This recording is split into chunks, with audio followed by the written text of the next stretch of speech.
Rebuild of the favorites. We here for the latest. South side or the north side. Not tuned to the greatest. Home team for the home teams. Both sides got our own rings. On the mound or the long ball. But we don't put the wrong strings. Yeah. It's that time of the year now. Wrigley or guarantee, so the whole league that we here now. New show with a new mood. Discussions and interviews. Trade rumors that might be. This is Pinwheels and Knife. Oh, does it feel good to hear that song again? All right, let's let some people get in here. Yeah, I haven't heard that song in a minute. Felt good to hear that song. Had to dance it out a little bit. A little chair dancing. All right, you guys ready? Yes. 3, 2, 1. What's going on, everybody? It is Thursday, February 18th, and you have found the Pinwheels and Ivy podcast. I am your host, Matt Swatsky, a.k.a. Father Zoe, a.k.a. Southside Zoe. And with me, as always, my guy, Mr. Aldo Soto. Boys. Cubs have a terrible defense. Their pitching isn't really that good. Bullpen sucks. The offense got cold for half a week. But one man has been carrying the team. That's Michael Busch. And that's why tonight Oh, what a we're going to segue. drink for him. So, for those of you that No don't know, chugging, what though. I'm No talking chugging. about- I got Busch heavy. We got to pace ourselves. So, for those that don't know what Aldo's talking about, the boys made a gentleman's commitment, if you will, that every time Michael Busch hits a home run, they're going to drink a Busch Light on the show. What the they whole didn't week, know, yeah. unbeknownst to them, was Michael Busch would be the leader in the clubhouse with 6 home runs. The dude just hits a home run every game. He just hits a Who home would have run every known game. Michael Busch would have set the Cubs record for consecutive games with a home run? The dude just hits a home run every game. And I mean, Every game. from the outside looking in, I'm just in our chat. All of a sudden, it's Busch hit another one. Busch hit another one. So, Busch because hit we another one. didn't do a show last Wednesday night. Oh, by the way, let's show some love for Mitch. Check out the Pinwheels pregame. Great Sox talk today. And a lot of Cubs Sox talk last week. Cubs trade for Michael Busch. Listen to that. Mhm. Because we didn't do a show last Wednesday night, we have to do 6 because he hit one the first week. Then he did 5 in a row. So now we have to do a whole 6-pack tonight, which good. Thank God that he hit those home runs, because the Cubs record would have been worse without it. Sure would. And that other third handsome devil on the screen there, that's the good Reverend K. Fids. Tonight, I am the Reverend K. Fire Eisen. I wasn't even going to try to pronounce that. As the Marquee Network translated, Reverend K. Fids apparently is Reverend K. Fire Eisen from the How the fuck did they get Fire Eisen out of I Fid? don't know. I don't get some of the happy shit. But that said, I am not drinking Busch Heavies. I've got to watch my girlish figure. But samesies. We've got strategy for tonight, though. So Aldo might have one strategy. I have a different strategy. My strategy is I'm going to go Busch Heavy at the beginning to get it all down so that it's already getting out of my system, right? That's girl math, right? It's going to be getting out of my system faster so that I'm not going to be as hungover. I have school tomorrow. It's a school night, and I'm going to be dropping a 6-pack. Pretty sure. I'm not a doctor, Fids. But I'm pretty sure that's not how it works. But that's fine. Agreed. Disagree. Go for it. We'll find out, though. We're going to call me patient zero here. We're going to find out. I am kind of jealous. Michael Busch. I feel like that Conan O'Brien gif when he's like on the window looking in at like people having fun. So I might join you guys next week if Busch hits a couple more. Oh yeah, leave after he hits the 6. But I will say this: me and Mitch did do an actual chug last Friday when he hit the home run, because I thought we were going to do the podcast and I was going to be on a school field trip last Wednesday night, and I can't obviously keep drinking there. So I did do one, but I'm not counting it. So Aldo and I we're doing. He's not on an island here. I will be going six heavy here. Good friend right there. See, that's the thing. That was our chat, by the way. Nobody's in the DMs. Is something going on here? Yeah, this is lame, dude. This was supposed to be a little fun thing. We're like, oh yeah, just a couple beers, maybe hits a couple home runs, maybe 2, 3, having a nice time during the podcast, drinking some beers, and then all of a sudden he goes, 5 in a row. Yeah. It was It's a incredible. Busch party. It's a Busch party. Supposed to be casual. It wasn't supposed to be get drunk in the middle of the week. Yeah, stuff. it's like, oh But- man. Like once it got to Here 4, we I'm like, are. wait, all right. Settle down now. So obviously we didn't do a show last week. And again, shout out to Mitch for doing the pregame show. Ladies and gentlemen, Mitch wants to still be doing this so bad, but real world is getting in the way. So we figured out a good compromise, and that's Mitch doing the pregame show. So make sure you show him some love on your lunch break. He's doing it Wednesdays at noon. I said appreciate OnlyFans, that. but he said afternoon matinee, I guess. I mean, Yeah. But he did do his promo in a sweet sleeveless shirt. Oh, we got a first chat. I'm paying $5,000 to the first 30 people to message me depressed. Stay blessed, y'all. He's talking. Must be talking to White Sox fans. Jesus, yes, he is. Yeah. So Mitch, but then we do have. Here we go. hey, There Andy. you go, Andy, of course, my guy. We do gotta pay some bills, so we're gonna talk about the White Sox farm. We're gonna talk about the Cubs bullpen struggles. We're gonna talk about a lot of things. We have a long ass show, so strap it in, folks. We're gonna drink With all that being, Bud Light or Busch Light. with all that being said, let's tap this keg. As always, the show is brought to you by Sports Mockery, sportsmockery.com. Make sure you download the app, turn on push notifications, and every 2 weeks you'll get one that says the White Sox won a game. Sports Mockery, sportsmockery.com. And then, very, very, very, very, very excited. You might notice tonight that me and Aldo look a little extra handsome, a little extra stylish, because we are proud to announce we have started a partnership with the good folks at Homage, HOMAGE. Some of the best t-shirts in the game. I mean, shipping west is a little slow, so apparently it only goes to Arizona. I got mine. I got mine tomorrow, so today I'm just going here. But it's not homage. They have great selection of shirts for every team, White Sox and Cubs included. T-shirts, hoodies, long sleeve shirts. There you go, Andy. Get in there. 15% off, Andy. They got the whole gamut. So next week we'll have a QR code for you guys to scan. Right now, if you want to get the discount, in our weekly email newsletter, there will be a link. And also, if you download the Sports Mockery app, there is a link that you can click to go to Homage, and you can get 15% off the dope shit, because this stuff is awesome. I got the Grateful Dead White Sox one. All those rocking the NBA Jam Cubs one. I actually got the NBA Jam one of Frank Thomas and Bo Jackson. That's pretty cool. And I got the 1983 AL Central Champs winning ugly shirt. I mean, they got everything, folks. And it's really cool. They're always coming out with new stuff. They always have new collaborations. The Grateful Dead stuff is really cool. The Bulls one is sick, dude. It's a Jerry Bear Duncan. It's awesome. But go show some love to Homage. Yeah, and there's going to be more to come with that. That's kind of the tip of the iceberg. Oh, there you go. Links in the chat. I'll put the White Sox up right now too. Links in the chat. Go ahead and click on that. Get yourself a 15% off. I mean, what did we order this like last week? Not even. Yeah, a week ago. I got it standard 3 to 5 days. Yeah, it came. I don't know. Quick. I think I told him, but maybe I just got skipped, man. Some bullshit. Maybe the mail in Vegas just isn't what you think it is. Maybe we should talk to Mailman Jack about that. Let's see. I sent it. Yeah, no, man. I sent it. Oh, I sent it to him privately. I got up in his DMs. I sent it to him at 9:44 a.m. on April 10th. I will say they are true to size as well. Yes. I got the XL and it fits really good. I'm feeling good. Yeah. Oh, I saw Andy's starter jacket in person. I think I did. Did I? I feel like I did. And it was clean as hell. He's right. Get that shit from Homage. They've been around for a long time, dude. It started out as like a Ohio State site because it's Ohio State guys that run it, and then they just kept getting bigger and bigger and bigger and bigger and bigger. And now they got every professional team. The shirts are great quality, high quality t-shirts. And I mean, I didn't think it was possible to make me look more handsome. God damn it, they did. So go. By the way, who knows? For YouTube listeners, the subscribers, the podcast subscribers, maybe we do a giveaway. Who knows? Yeah, maybe we do some giveaways. Keep an eye. Pay attention. All right, where do we? I'd be chugging these out of my beer bat if TSA wasn't such assholes and took it from me at the airport coming back from spring training. I'm still salty over that. Where do we begin, folks? Where do we begin? So, start at the Michael end. Bonds or Gavin Bonds? Who do we want to start with?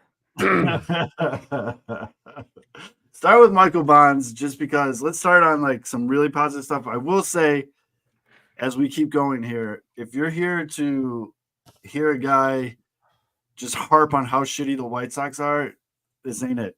I'm not going to do that tonight. I'm not going to do it. we're going to take a different angle.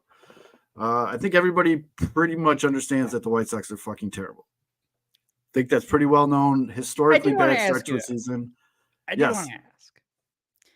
You were more optimistic. Mitch talked about it in the Pinwheels pregame today too. Go check that out. You were more optimistic than most about how the team was going to do. You said that you were going to give them until like late May, right? Like the first couple months, see how it goes. Like obviously you weren't crazy. Your expectation was like, oh, they're going to be 500. Like no, like you bet the over. You thought maybe they're going to be in the 70. They won't let me cash out of that damn bet either. They got you by the nuts. They know so. They're watching the games too. This is how way worse is it than you thought? It's all right. So I said it a bunch of times going into the season that it was going to be a different type of team. We were going to see a more defensive-minded team. I've said it before this even started. White Sox unders are going to pay the bills. And so far, I'm very right about that. You can go check the account. Woohoo! But I didn't think they would struggle this much to get runs across. And if you look at the games, like if you take a step back and really look at what's going on, the White Sox pitching has been pretty good. The defense has been above average. They're losing 1-run games. They're losing 2-1, 3-1. It's not, but the frustration is just how absolute dog shit this offense is. I expected it to not. I didn't think it was going to be Baltimore, which Baltimore is just ridiculous right now. I didn't think it was going to be that. I didn't think it was going to be this either. I mean, right now, as Aldo said before we went on the air, the White Sox have 2 qualified batters. One of them is Andrew Benintendi, and as of 2 days ago, he was the second worst hitter in all of baseball out of qualified hitters. I mean, right now he's batting 175. If you look at the White Sox team as a whole, it is depressing just going down the batting averages.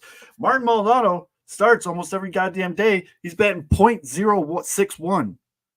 See, I didn't want to do this though. You said you weren't going to harp on it. I got you to harp. That's not what I know, but 2 hits and 33 at bats, dude. Why is this guy playing? Oh, he's defensive. Yeah, why did he launch a ball in the center field today? Like, what are we doing here? Oh, I do. Counterpoint. Oh, you did counterpoint. You did mention how the White Sox pitching has been better than expected. It has. Some of the young guys has looked really great. Martin Maldonado helping that out, veteran guy. Something. I'm trying. I'm grasping for something. Maybe. And so I was like, all right, listen. I get why they brought him in here, and if that's what he's doing, make him a coach. Make him a coach. That is always the easy. But no, but it's like during the game. Like you need the guy behind the plate. And he did it a couple times, especially with them giving 2 kids their shot. Which worked out really well, but you could definitely tell with Cannon, especially in game 1 on Wednesday, he was throwing really well, and then he went 2-0 on someone, and Maldonado just kind of stood up and was just like, fucking breathe. And you could see Cannon literally like take a deep breath, and then he came back and just kept hitting those sinkers, which we could talk about the kids pitching because the kids are all right. They looked okay. But if it's really that what Martin brings to the team, I'm not going to miss .061. Make him a coach. He's basically a coach right now. Yeah. He's not hitting the damn ball. Like I said, he has 2 hits and 30. Wait, what is it? 2 hits and 33 at bats. Not good. He did a sack bunt today that worked. Okay. I know Fitz likes that shit. I do. But I mean, that's just brutal, dude. His OPS is .179. He's a negative .6 WAR. What are we doing, man? I mean, I guess I can segue and use this into the point I wanted to talk about today. I think it's time to shake it up a little bit. You got to reshuffle these cards, man. Now, Bleacher Report came out with their farm system rankings. As of right now, the Cubs, congratulations, fellas, was number 1, which I think we're all like, yeah, they got a pretty badass farm system right now. Jets League. But then we saw the White Sox at number 3. And even White Sox fans were like, are you sure about that? Like, whoa. Who wrote this? Chris Getz? Because yeah. So right away, the first person I reach out to with anything farm system is our boy who was, I guess, 2 weeks ago, our guy Ian over at Future Sox, which you should give them some love.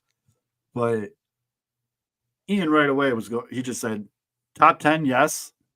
Number 3, no, not at all. That got me curious though. Why would someone even fathom putting them top 3? And I started looking. They got some guys doing some things at all levels. And some of them are the guys that we're expecting, the top prospects, and some of them are guys that I haven't really talked about that much. But I mean, even some of the most obvious guys, why are they not getting called up? Why is Luis Sosa getting called up over Danny Mendick, who's already got 5 home runs and 15 RBIs in AAA? He's not a young guy, though. You want the young guys, though. I was very cautious about Danny Mendick. And I actually Mitch, I know you're going to listen to this. I owe you an apology. Because you were talking up Danny Mendick, and I said he's probably not going to be the same guy coming back from injury. I didn't think he'd be there. And look at that. He's batting 277, 370, 681 with an OPS of 1.051, 5 homers, 15 RBIs. I want him up over Luis Sosa. What are we doing? Mitch, if you're listening, by the way, he clip that. Yeah, so if you're not, you clip that. You clip get that. rocked, Mitch. You better be listening to this at home doing scouting. How old is Braden Shoemake? Shoemake. I was a Brandon Shoemake fan for like a day. I think all the White Sox Twitter was for like Shoemake is 26. Oh, okay. 26. Okay. 26. What Still about don't have like a really good team? Sosa is 24. Okay. You got to be good. If your last name's Sosa and you're good in Chicago, you're going to get so many memes and the bitches love Sosa and all that shit and, all this stuff. You just love Sosa, man. You're fucking up. You're bad. Okay, how about this swap? Because I agree with you. Danny Mendick, hey. I mean, he's only 30. Again, are these guys actually going to matter? No, but maybe it makes this team a little more. Does the season even matter anymore? No, but at least Danny Mendick can put the ball in play. But again, you want the young guys to show something at least, and if not, okay, they suck. You move on after a couple months. So I think it's fine. I think Luis Sosa looks terrible, but hey, at least you're getting to know. You're getting some data that hey, maybe this guy. I didn't know he was that slow. So do you think? How about you swap out Paul DeJong? Who cares that he hits home runs? See, this team sucks. Well, so do you think that they should bring up the guy that's leading the AAA team in hits down there in Charlotte? Who's leading the AAA team in hits? Because I feel like I'm getting bamboozled into something here. No. Oh, Colson Montgomery's tied with Carlos Perez. Bring Carlos Perez back up. So wait, get Maldonado out of there. We're circumnavigating this because this is the biggest thing I wanted to start with. Andrew Vaughn's broken.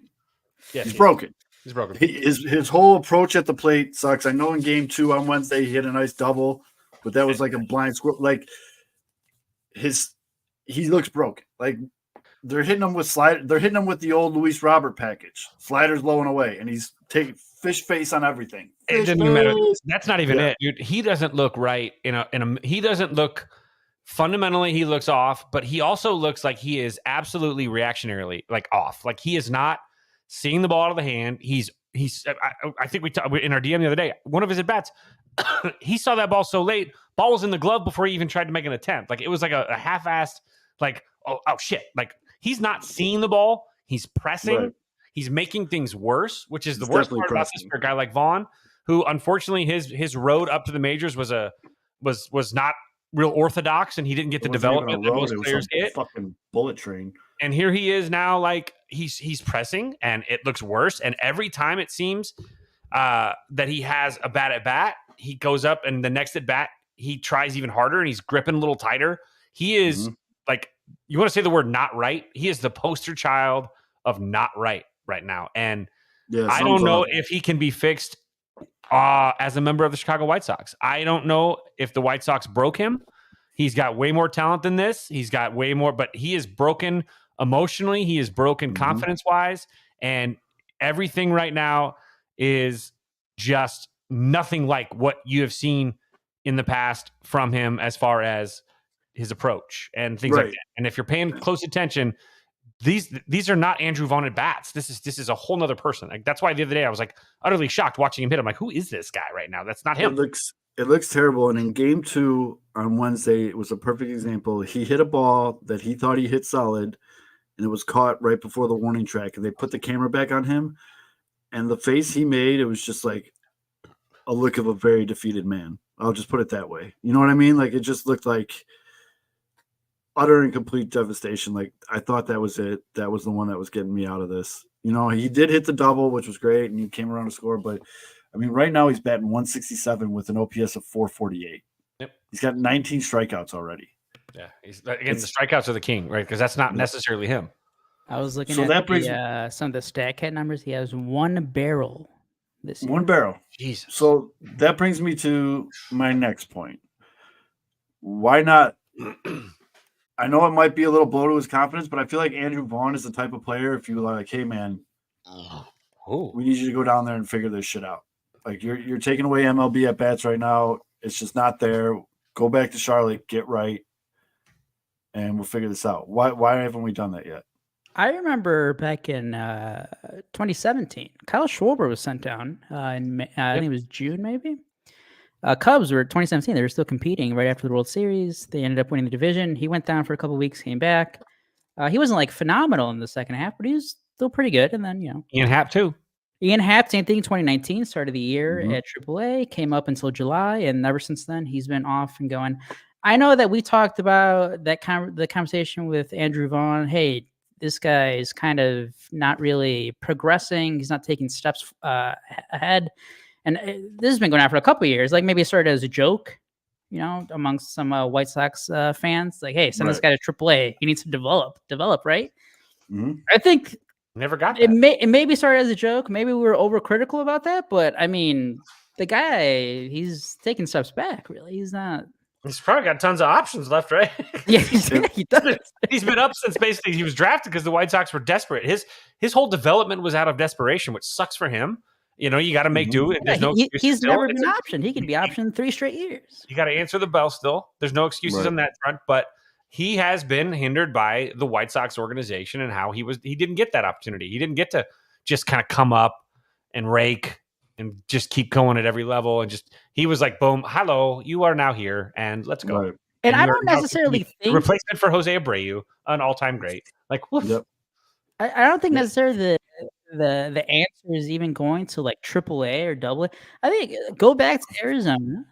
The White Sox head coach is out here. Get him just every day work on whatever you think the problem is with him. Forget about games. Because we know this guy can hit, right? I mean, he has had a little bit of success. I mean, it's not like he's a complete bum out there, right?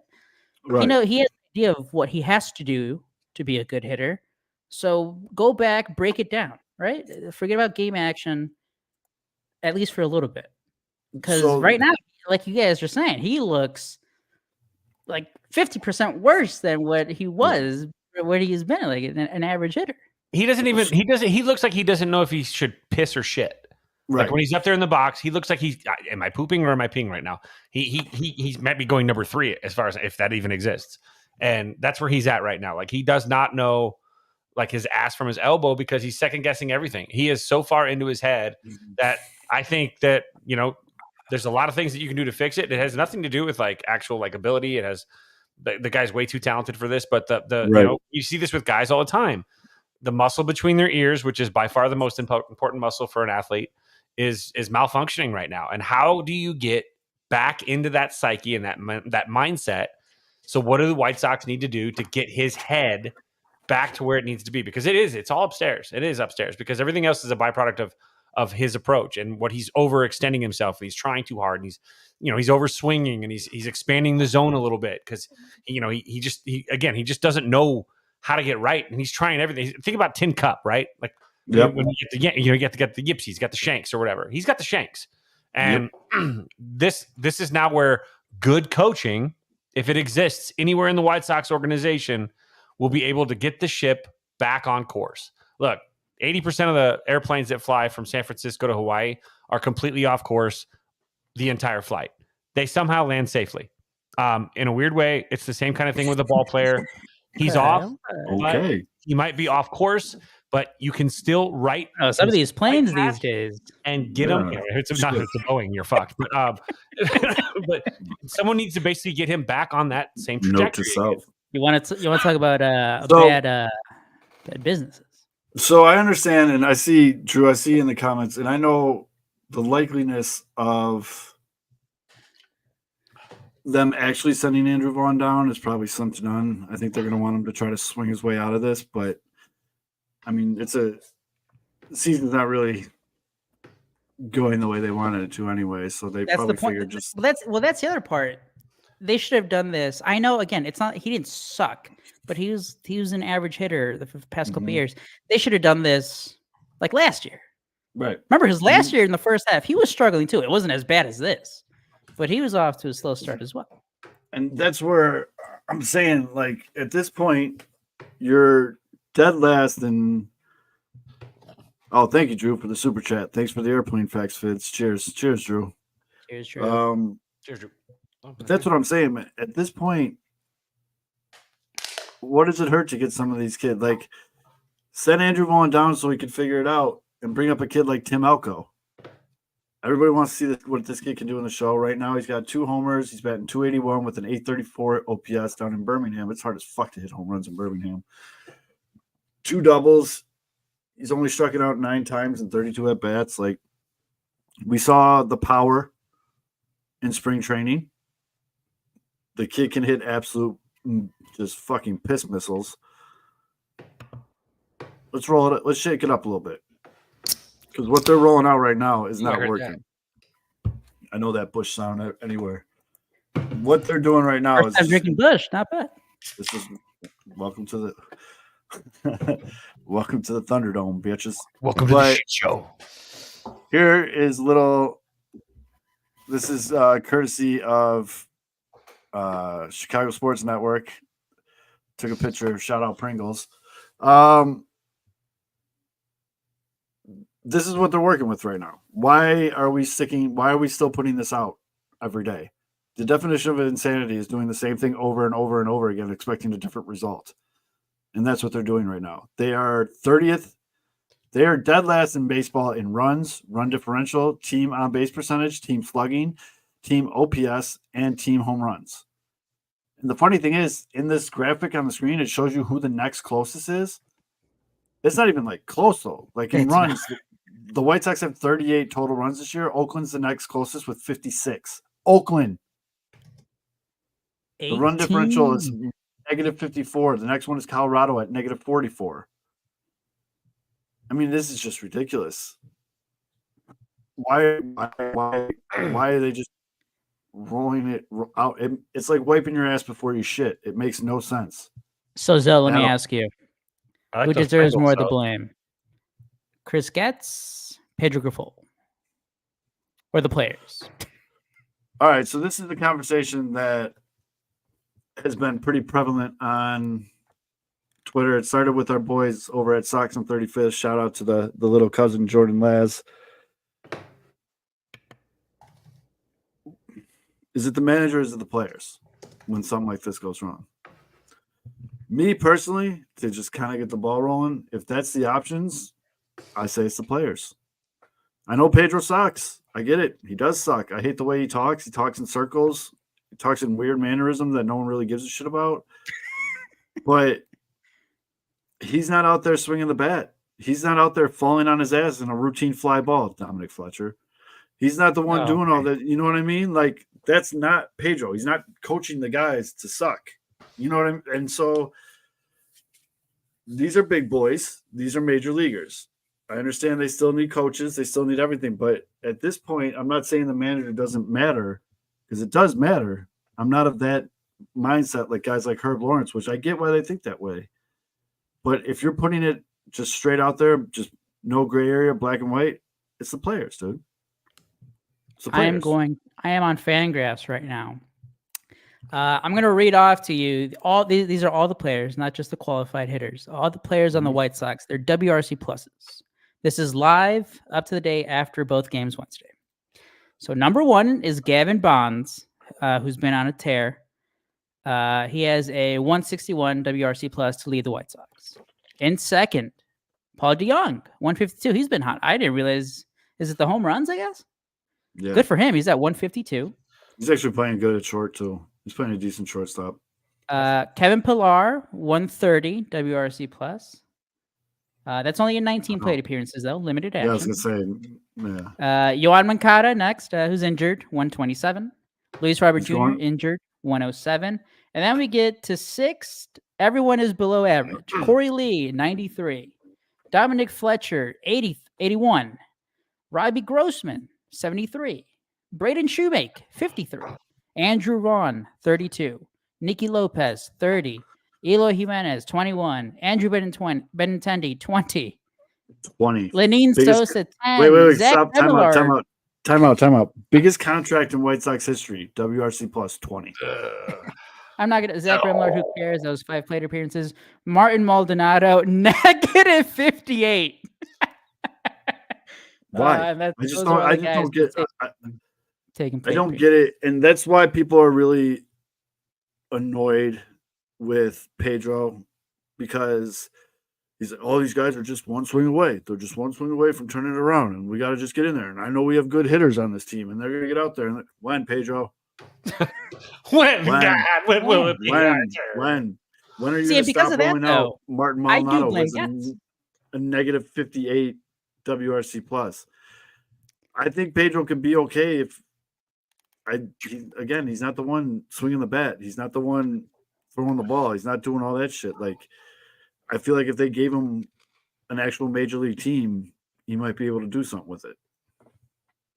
Now, I guess to play devil's advocate here, I guess the argument has been, well, I think I talked about it with Mitch last week too. Pinwheels pregame. Go check it out, youtube.com/pinwheels. We already have an idea, right? That Pedro Cafolo is not. He's not a man. He's not a manager, let alone good manager. He does. No one follows him.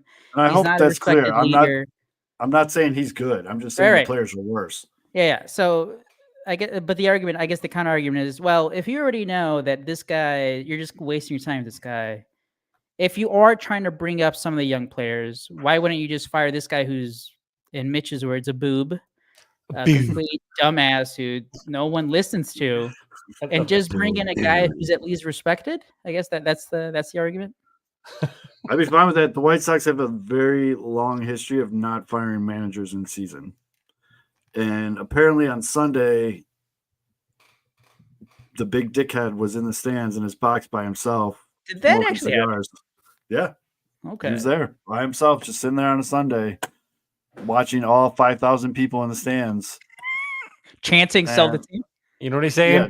That guy had a milkshake. That guy had a milkshake. Yeah. That guy, and I drank all. And then he's just sitting there and on his phone. He doesn't have anything else. It's just a picture of the NBA attendance numbers for this year, where the Bulls were number one with the bullet. When are they going to start wheeling him in like the fucking guy from Dune? If you guys have seen Dune, I have not. I haven't, but I know that White Sox fans are waiting for Jerry to kick the bucket, and I think he's 88. Mm-hmm. Virginia McCaskey, Bears fans have been waiting for Virginia to go out for a while, and she's still going strong, guys. So you guys maybe have Chicago curse, dude. But Harkonnen, he looks like he's like. So apparently, he was at the game on Sunday, and then after the game on Sunday, he had a little one-on-one with Pedro. Dude, what if he gave him the kiss of death? Like Pedro's safe. Oh, you're out. Like this is why I'm here. Pedro's not going anywhere. The old kiss of death is if Jerry's getting interviewed in the media, which he just doesn't do anymore. But if he was getting interviewed and he was just like, Pedro's fine, Pedro's good, that's the kiss of death. By the way, how about Bill Belichick being a guest of the White Sox this season? I mean, why? All of a sudden, there's this picture of Ozzy, fucking Tony La Russa, and Bill Belichick, and it's just, but why? Dusty, hey, why? Oh, it is Rossi's fault. Oh, hello. I mean, Russ, go on our Facebook page and reply depression. You make it. What was it? 5,000? 10 grand, dude. 10 grand.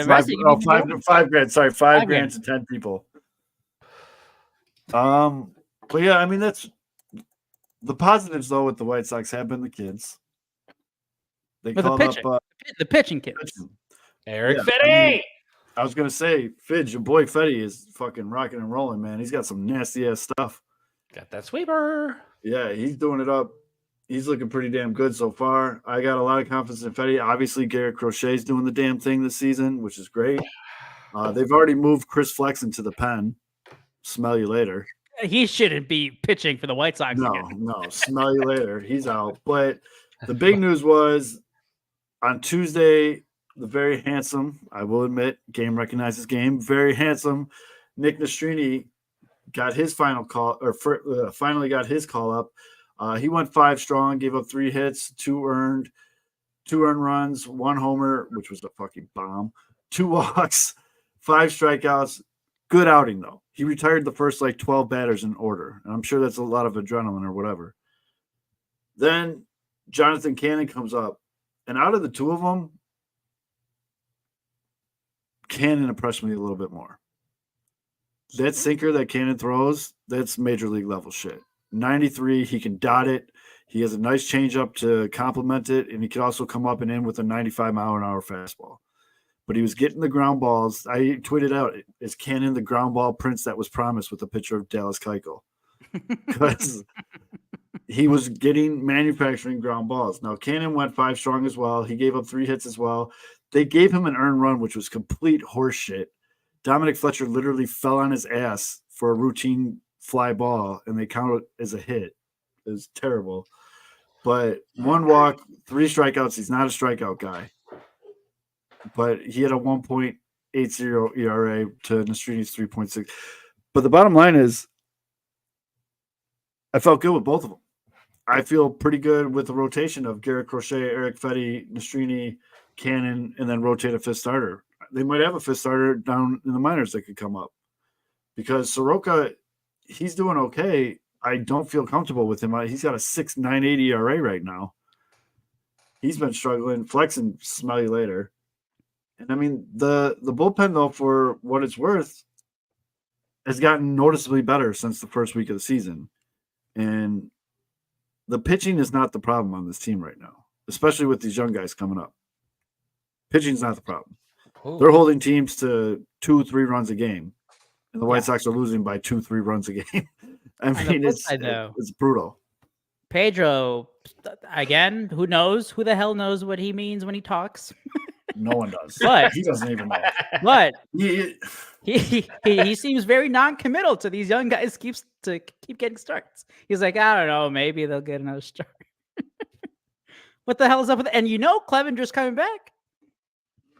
Yeah, he's gonna take one of those guys' spots. Well, that's your 5th starter, and then you can get rid of Soroka because I like those. I think you got to keep those kids up. So they impress you. Fetty, Nastrini. Pick one. Yeah, Cannon, Clevenger. I can go to work with that. So who's out? Soroka's going to be out. Flexen's already out. And that's it, right? Yeah. You didn't really have a 5th starter to start the season. Okay. Oh. You don't got to love it. But, okay, Crochet's going to get traded, right? July? Maybe next year?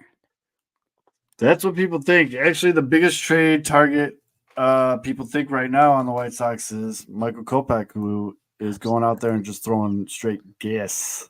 Gas. Give the homer to Salvi, though. I didn't like that.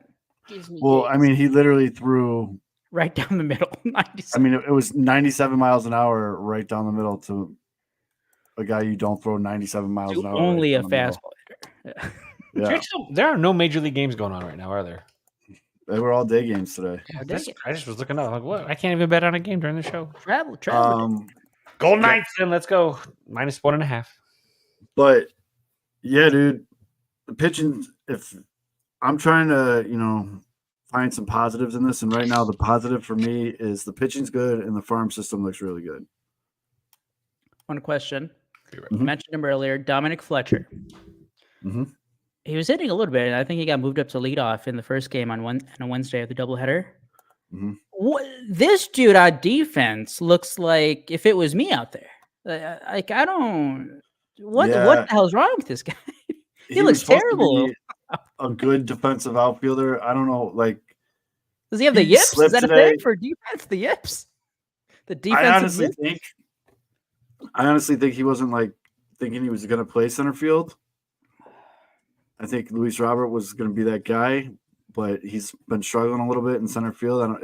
We all know each outfield position is a different read, but I don't know. I can't really justify it. He was supposed to be fast. He was supposed to be able to cover a lot of outfield. He was supposed to be good. Like maybe it is the yips. Hopefully he overcomes it. But the one thing with him is his cheeks always look like he just ran 5 miles. He's always just flushed like he just ran. And the other thing that I need to point out. Well, that's because they're always panning to him after he makes an life. error. That's true. And so, by the way, I just so you guys know, the intermission, I went and got my other 3. Good. May or may not have taken a little swig of tequila. Just saying. Oh. For a guy that's trying not to get hungover because he's got school tomorrow, Right. that's all gas, no brakes. Let's go. No, that's a fucking bold strategy. But we need to bring talk it about Mr. Cannon again. I want to bring him back up. How old is this kid? Hold on, let me see how old 23. this kid is. He's 23. Yes. Bro. Good stuff. Hey, I'm impressed. I've heard of Nastrini, Leisure, obviously Crochet. Mm-hmm. I was not aware of Jonathan Cannon. Dude comes up, shoves in his Comes first up. start. It does exactly what a sinker baller should do, and it was very good to see that. But the one thing that bothered me, homie, you're 23 years old. You're out there rocking the Grillmaster 2000s. He has all white New Balances on while he's fucking pitching. Come on, man. We gotta someone give the boy a little. I don't know if he's got a deal with them. He's only making minor league money. Give him a break. Right. If he's got a deal with them, that's one thing. But Nike He's really getting any lunch money. Come on. Nike, someone throw the dude a bone, or at least wear like the Quali Lemmers or like the Leonards or the Zach Levines or some shit like that. Like he's got like the hardcore all white dad New Balances on. I mean, and they got grass stains on them too because he's playing baseball. So like they're like certified Master 2000s. If it ain't broke, don't fix it. 5 innings, you'll take it. He looked good. He looked confident. Both of the guys looked very confident, which made me feel good about it. And again, that trade now with LA with getting Nastrini and Leisure, that looks like a huge dub. Because who was that? Lynn and Kelly? Yep. Yeah. Well, especially the Dodgers didn't do anything in the postseason. That's why they got Nope. That's a dub. But yeah, Dodgers losing a lot of trades to Chicago teams. And Dodgers losing a lot of series is they've lost how many series in a row? The Cubs broke the Dodgers. That's what I'm hearing. Yep, I heard that. They're saying that on the streets. That's pretty much where I'm at with this team, though. And I know they're really bad. I get they're really bad. Everybody knows they're really bad. It's not fucking. One last thing, Zoe, on the Sox. Mm-hmm. I want to get your thoughts on that's happened the past week. Tommy Pham. 2 questions. Number 1, who's he going to replace? Number 2, who's he going to fight first? Who doesn't pay their fantasy dues? That's the key. Well, I saw a lot of people hoping that he fights Clevenger. I mean, that'd be interesting. But who does he? I mean, I don't care. I think Mitch mentioned Kevin Pillar. Yeah.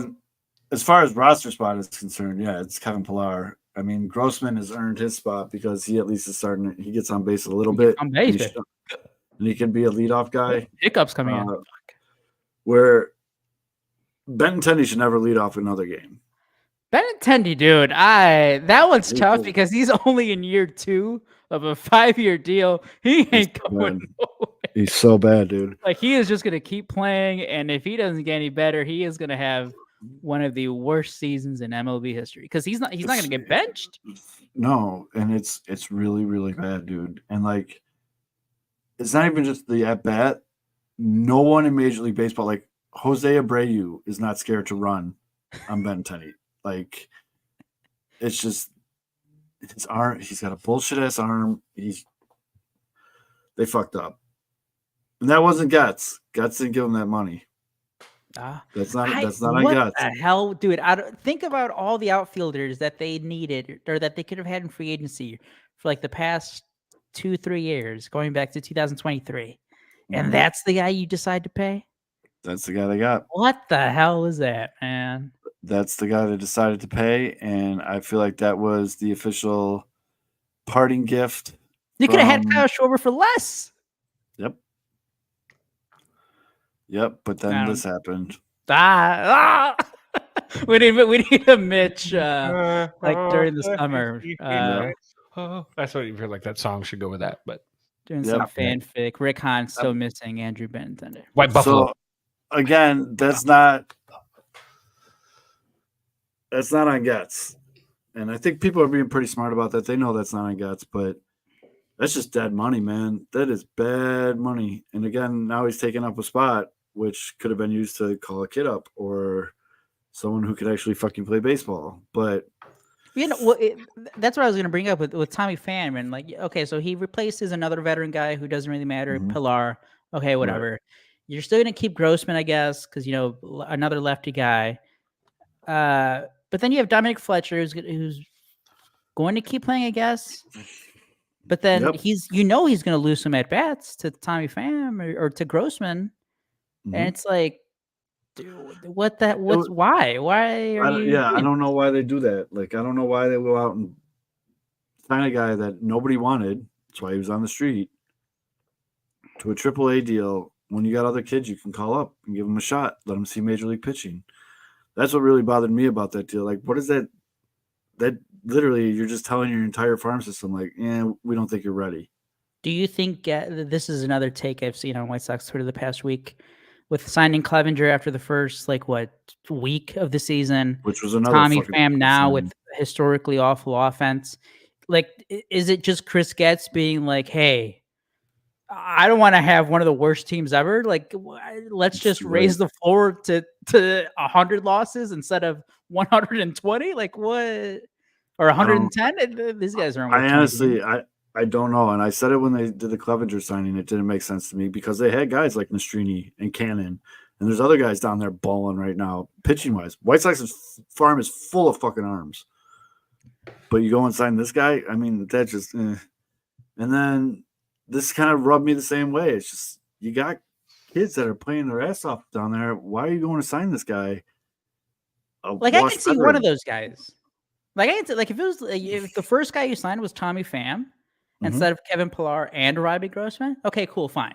You got another veteran guy. He's a hard ass dude. Maybe he whips some of the younger guys into shape or whatever cliche shit you want to say. Yep. Okay, now you're gonna have three, or you're gonna have two because you're gonna cut one of them. Like, why? You're just taking away playing time from some of the guys you're trying to evaluate. This brings you back to the Cubs a couple years ago, and it just pisses me off so much. Like, what are you doing, wasting everybody's time with these guys that don't matter? But listen. It's just when you go out and you sign one of these wash vets, you are literally telling these kids, like, no, we don't have the confidence in you yet. And they have them though. Hi, Mike. Yo. No, Mike. And to Sean's point there, you are correct, sir. You have a very good eye. This is an homage to. We are now partners with them. There's a link in the chat where you can get 15% off anything from the store. And there's a link in the app and also on the daily newsletter that goes out. But like I said, I didn't think it was possible to look more handsome. And then these shirts came along. So go get yourself one. But yeah, that's the biggest thing to me. I mean, and then and the funny thing is, they're dumb enough to have said before the season, like, "Oh, we're in the AL Central, and it's a fight in the basement, basically." Yeah, bro. The Cleveland Guardians have the best record in baseball, or now the second best. Sorry. The Royals have a .632 winning percentage, basically because they just play the White Sox. They're 5-1 against the White Sox, and just out of nowhere, like, the Tigers are good. They're 10-8. I don't know what the shit's going on in Minnesota, but Minnesota's got some kids that are going to come up. I don't know what they're waiting on either. Minnesota's going to figure it out. They have the horses. The White Sox don't have the horses. And Minnesota's dealing with some injuries. Carlos Correa's hurt. his little ass. I think he's Minnesota like has 2 less wins than the Oakland Athletics. Yeah. Which To me, so okay. Which they have 8 wins, by the way. They're only 3 games under 500, so it's actually not that bad. It goes back to the messaging, and you said it, so like their entire thing. Dude, the fucking new guy. I was listening to one of the games, and he was talking about. He's like, oh, we were playing in the AL Central. It's like, dude, what? Shut up! Stop saying that! Stop being a fucking loser. Yep, like, they're not good enough. So much loser mentality. It's like, yeah, we're playing a weak division. Hey, they're not good enough to say that shit. Like, if you're running away with the division, fine. When you're in the basement of the division, you're a historically fucking bad team that has the worst start of a season since 1899. That's not a typo. 1899. When you keep seeing these records, and you have to say, like, who the hell was this team that they're breaking records of how bad they are? I think it was like the Cleveland Spiders. No, not even that. But what was the last ones? Like the pajamas or something?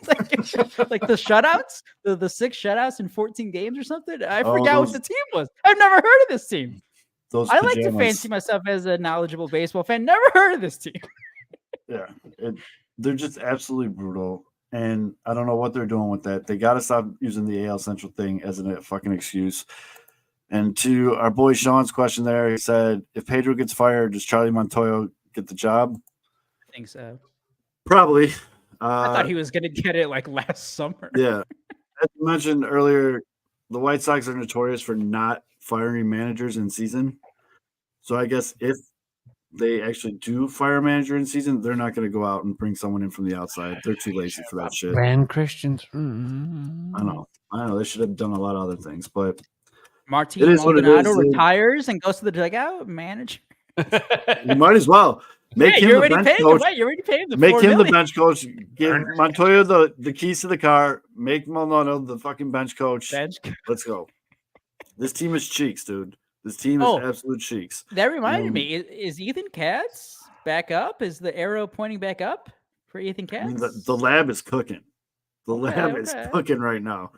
The pitching is not the problem on this team. It's they can't score more than 2 fucking runs a game. I mean, they have a single A offense. By the way, if anybody wants to put your kid through college or pay off your house, just start betting against the White Sox. Take whoever they're playing -1.5 and parlay that with the fucking under. You're gonna make some money. You're welcome. You might be getting a letter total from the under IRS. And White Sox team under. I have. Okay, and I'll do the unders for first innings, first 3 innings, first 7 innings. Just hammer it. You heard that. Before we switch over to some Michael Busch talk, I did want to ask you. I don't think we haven't really talked about it ever since he was hired, but it's been 3 weeks now. What do you think of the new play-by-play guy? I have a problem with him. Oh shit! Fight. Let's go. No. I like him as a person. It was really cool of him to show up at the opening day tailgate. I thought that was a fucking A+ move because he made a lot of fans that day. Put it that way. That's how you connect with the people. Like You're smart. You're smart because it hasn't been so good after. No. So my biggest issue. He said Luis Jimenez. I thought that was weird. My biggest issue with the big homie in the box there. He hypes up every fly ball like it's going to be a home run, and it drives me fucking insane. Especially because usually I'm here working because this is my little dungeon I don't leave, and I'm working and I have the TV right here and it's noise in the background. And so I'll hear him and he'll be like, oh, that ball's out to center. I'm like, oh, and then it's like 10 feet short of the wall. I'm like, why Aldo and I are Cub fans. We've had Harry Carey for our whole life where it's like, oh, there's a drive. It's way back. And Sandberg's camped underneath it. Like, you're like, oh, that was actually pretty good, dude. You nailed that one. I just coughed up a lung there too. I need Kevin versus Ryan Dempster in a Harry Carey impression contest. Dave Concepcion. That's my biggest thing. In the sun, where the sun shines in the Dominican Republic, 24 hours a day. I've heard the biggest criticism is that obviously we know White Sox are bad. They're not going to be much better this year. It's tough. He called Corey Lee a budding superstar or something. He hypes up all the guys, not just the fly ball. This is what I'm saying. Like you don't. What's the saying? You don't got. Or what is it? Your poop don't stink, or whatever. Well, your shit don't stink, or shit in wiping one your ass hand, wish before in the other, and see which one fills up first. Like you don't have to say whatever. Like he's being too optimistic. Basically. He's lying to the fans. He's being a terrible TV in the offseason. like an infomercial guy. Say 40. Like, hey, come to the South Side and watch this great team. This guy probably works with orphans in the offseason, and he has great legs, and it's the ball very far. He's the best thing in the world. Who is it? He had a couple instances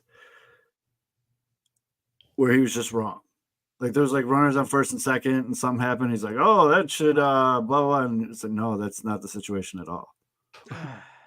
And I mean, our boy East has texted me a couple times. Like, does this guy even know he's talking about baseball? Like, it's been some. That was a double dribble. Like, what the fuck? Yeah, it's been some pretty obvious stuff. Steve Stone, by the way, is kind of like lost his shit. Steve Stone is still going to be Steve Stone, but today, especially in the second game of the doubleheader, Kansas City's reliever came in and the camera had the ump checking him. And he's like, right there, the ump is checking up for a 4 interceptions, in which he does not have, so he shall proceed. It's just like, what is going on, Steve? Steve Stone is like basically like at his wit's end at this point. So he's just gonna be, but he's funny as shit though. Steve Stone is funny. Like that's the one thing at least you're gonna get. Like and so new guy might say some stupid shit, and Steve Stone is actually so well versed in dealing with a play-by-play guy that says the dumbest shit ever, having worked with Harry Carey for as long as he had. Nothing can surprise him. I mean, honestly, if you go back to like Harry Carey broadcasting the first time the Cubs beat Hideo Nomo, that Steve Stone has had to put up with some moments. So this is his thing. But you know what? He's getting his feet. Got to get his feet wet. Nobody likes. You know what? Cub fans hate Boog a lot. A lot of Cub fans hate Boog. I appreciate his enthusiasm. I don't know why though. Like I like Boog. I feel like he gets too much hate. Yeah. Yeah, I like Boog. Do you know how hard it must be for you're brand new in a new city, taking over for a guy that was beloved? Yep. And the team is literally historically the worst team in baseball. I mean, you've got to be funny. You've got to actually be really good to broadcast for a team that's cheeks. Like that's hard. I will give him full credit because he goes out there and the man just presses through. He's high energy every game. The only thing he needs to do is stop thinking every fucking pop-up is a home run. If he can, he's excited, I'm not going to give Shipman 2 hour time. He's literally learning. He is learning on the job, and it's fucking weird, man. Like, when do you think he breaks? I couldn't imagine being in that situation. It's just brutal. Absolutely. And he's nervous, and he's probably trying. He's probably like Andrew Vaughn. He's trying a little too hard because the content on the field is not as great. So he's got to sometimes, you can tell he's a little. You know what he should do? He should get drunk during the broadcast. That is how you survive bad teams. I'm down. Play-by-play guy. He should come out to the next hammer. He should come out to the next Whiskey is Comiskey that the bums are throwing. I think there's one in May. Come out, have a couple little drinky poos, become the liquor, and get in there and just tear it up, man. Go for it. Unleash your inner Brockmeyer, dude. That's what you do. Just unleash the Brockmeyer. Would be kind of cut that off after St. Louis kept getting DUIs. Guys, But yes, the bottom line though is this team is fucking Yokozuna butt cheeks. Like this team is cheeks. This is Oprah pre-diet cheeks. This is the biggest cheeks you can imagine. What Yokozuna? Yokozuna? Yeah. We were talking about old wrestlers earlier this week. Sorry, that was great. Yeah. No, Yokozuna, when you said you throw the dudes in the corner and he put his big ass in the little thong, he put his ass in their face. I love Kumalo, the Ugandan giant. That was a personal favorite of mine. The great Kabuki. He would spit That's stuff. the type of cheeks we're talking about. I mean, we're talking just a big old butt because this team fucking sucks. J-Lo just bouncing up in your face. It's so weird to me, and I guess to put a bow on this, they suck, but it's a weird kind of suck because they're not getting blown out. They've gotten blown out once. Atlanta put it on them that one game. And the Reds kind of kicked their ass. Were there blowouts? I thought wasn't it like an 11-4 game? I think that's a blowout. If it was, then that's a blowout. But I don't remember that. Maybe I just blocked that out of my memory. Yeah, maybe I just blocked it. Let's see. You got the whole thing here. They lost 1-0, 7-6, 3-2, 9-0, 3-2. Oh, Kansas City beat them 10-1. So there's 2 blowouts. Then they lost 2-1, 3-0, 5-3, 4-0. They won 7-5. They lost 7-6. Oh, Cincinnati blew them out twice, 11-1 and 11-4. So that's 4 You're blowouts. right, though. It's a lot of low-scoring games.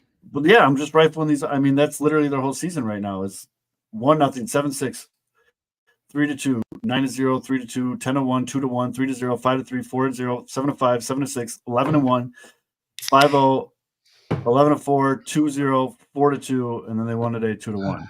Oh my God, they're playing the Phillies next. Good Lord. The Phillies, and You then, gonna make some money? and then they go to Minnesota. They go to Minnesota next week for the battle in the basement. That series is gonna be bet the under every game for sure. So I'll give the Twins is different though, man, because the Twins is really just because of injury. They got some big names down. They also Well, it's they coming very back? That's what I'm surprising. saying. Yeah, Carlos Correa is definitely coming back soon, but they don't have injuries like Moncada or Robert, where they're going to Arizona to rehab for a couple weeks before they come back. But Yeah. they have some injuries; they'll be all right. And like I said, they have. I can think of 2 kids off the top of my head in their farm system that are just studs. Now, one of them ran into a wall in spring training, like literally, like ran into the wall. But Did what's Royce? Did he ever come back? Remember he got hurt opening day? let's find out. I remember Dude, we he was- were on it. We're like, hey, this guy's gonna be a stud. Just Oh, has he to did stay get hurt. healthy. Couldn't stay Yeah, healthy. he got. See, that's what I'm talking about. Where's Royce? Is he on the 60 day? Oh, jeez. Is it? He's an infielder, right? He's not on their list, right? Hold on. Royce Lewis. Let's see. Injuries. Kepler's on the 10-day IL. Yohan Duran's on the 15-day IL. He has a quad strain. He's still out. Okay. So he's That's been on- out since opening day. He's on the 10-day IL since opening day. That's 3 weeks now. He got a plasma injection in his right quadricep.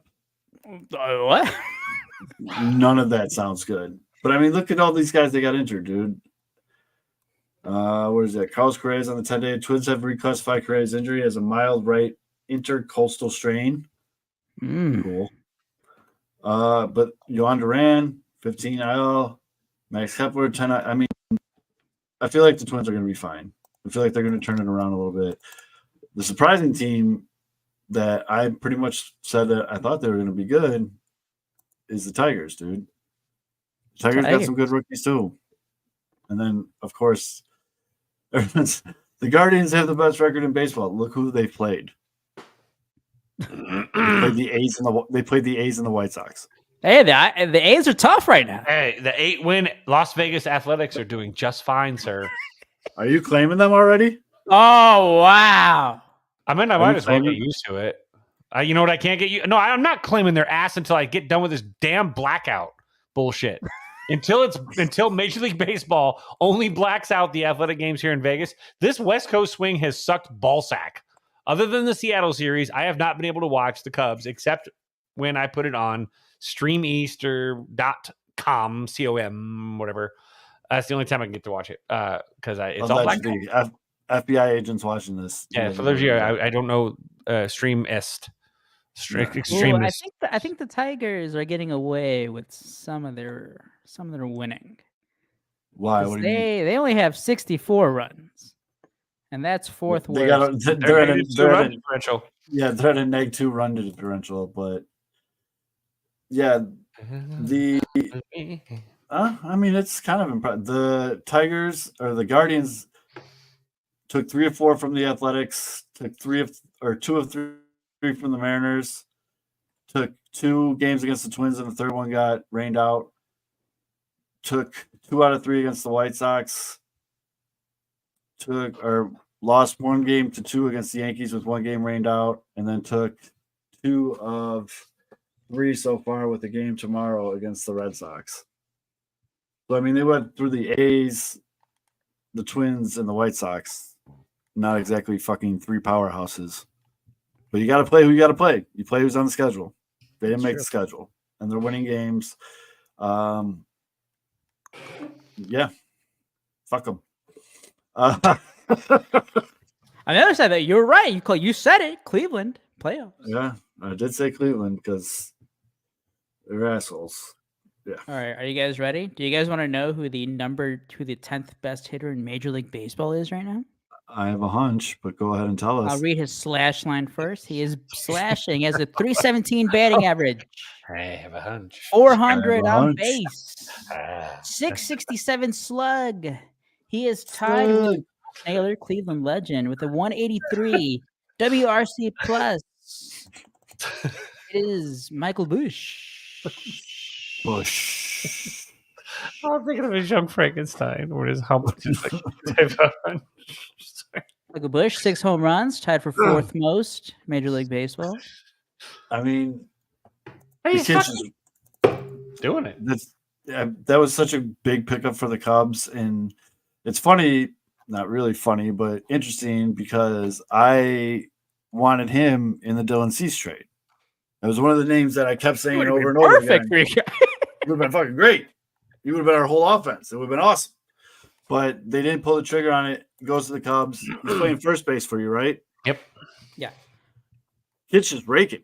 I feel like literally every night in our chat, Busch again. He's got a 93.5 average exit velocity. Now, you think that was fucking incredible.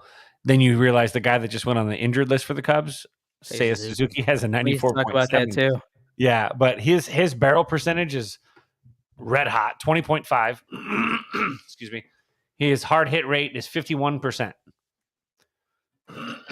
Sorry. That's a lot of money. It's the Busch lights are starting to catch No, up. I got some gunk in my chest. What the hell? Yeah, no, he's just pissing on balls. And it's not just the hard hit percent, like the good contact, the obviously the home run streak, 5 games in a row. It's just every single game you come away thinking like, hey, Michael Busch didn't have like a terrible at bat. Like every at bat looks competitive. Mm-hmm. He's not just like flailing. He doesn't. Obviously he's going to strike out. Yeah, he gets into deep counts. Yeah, 19 strikeouts already.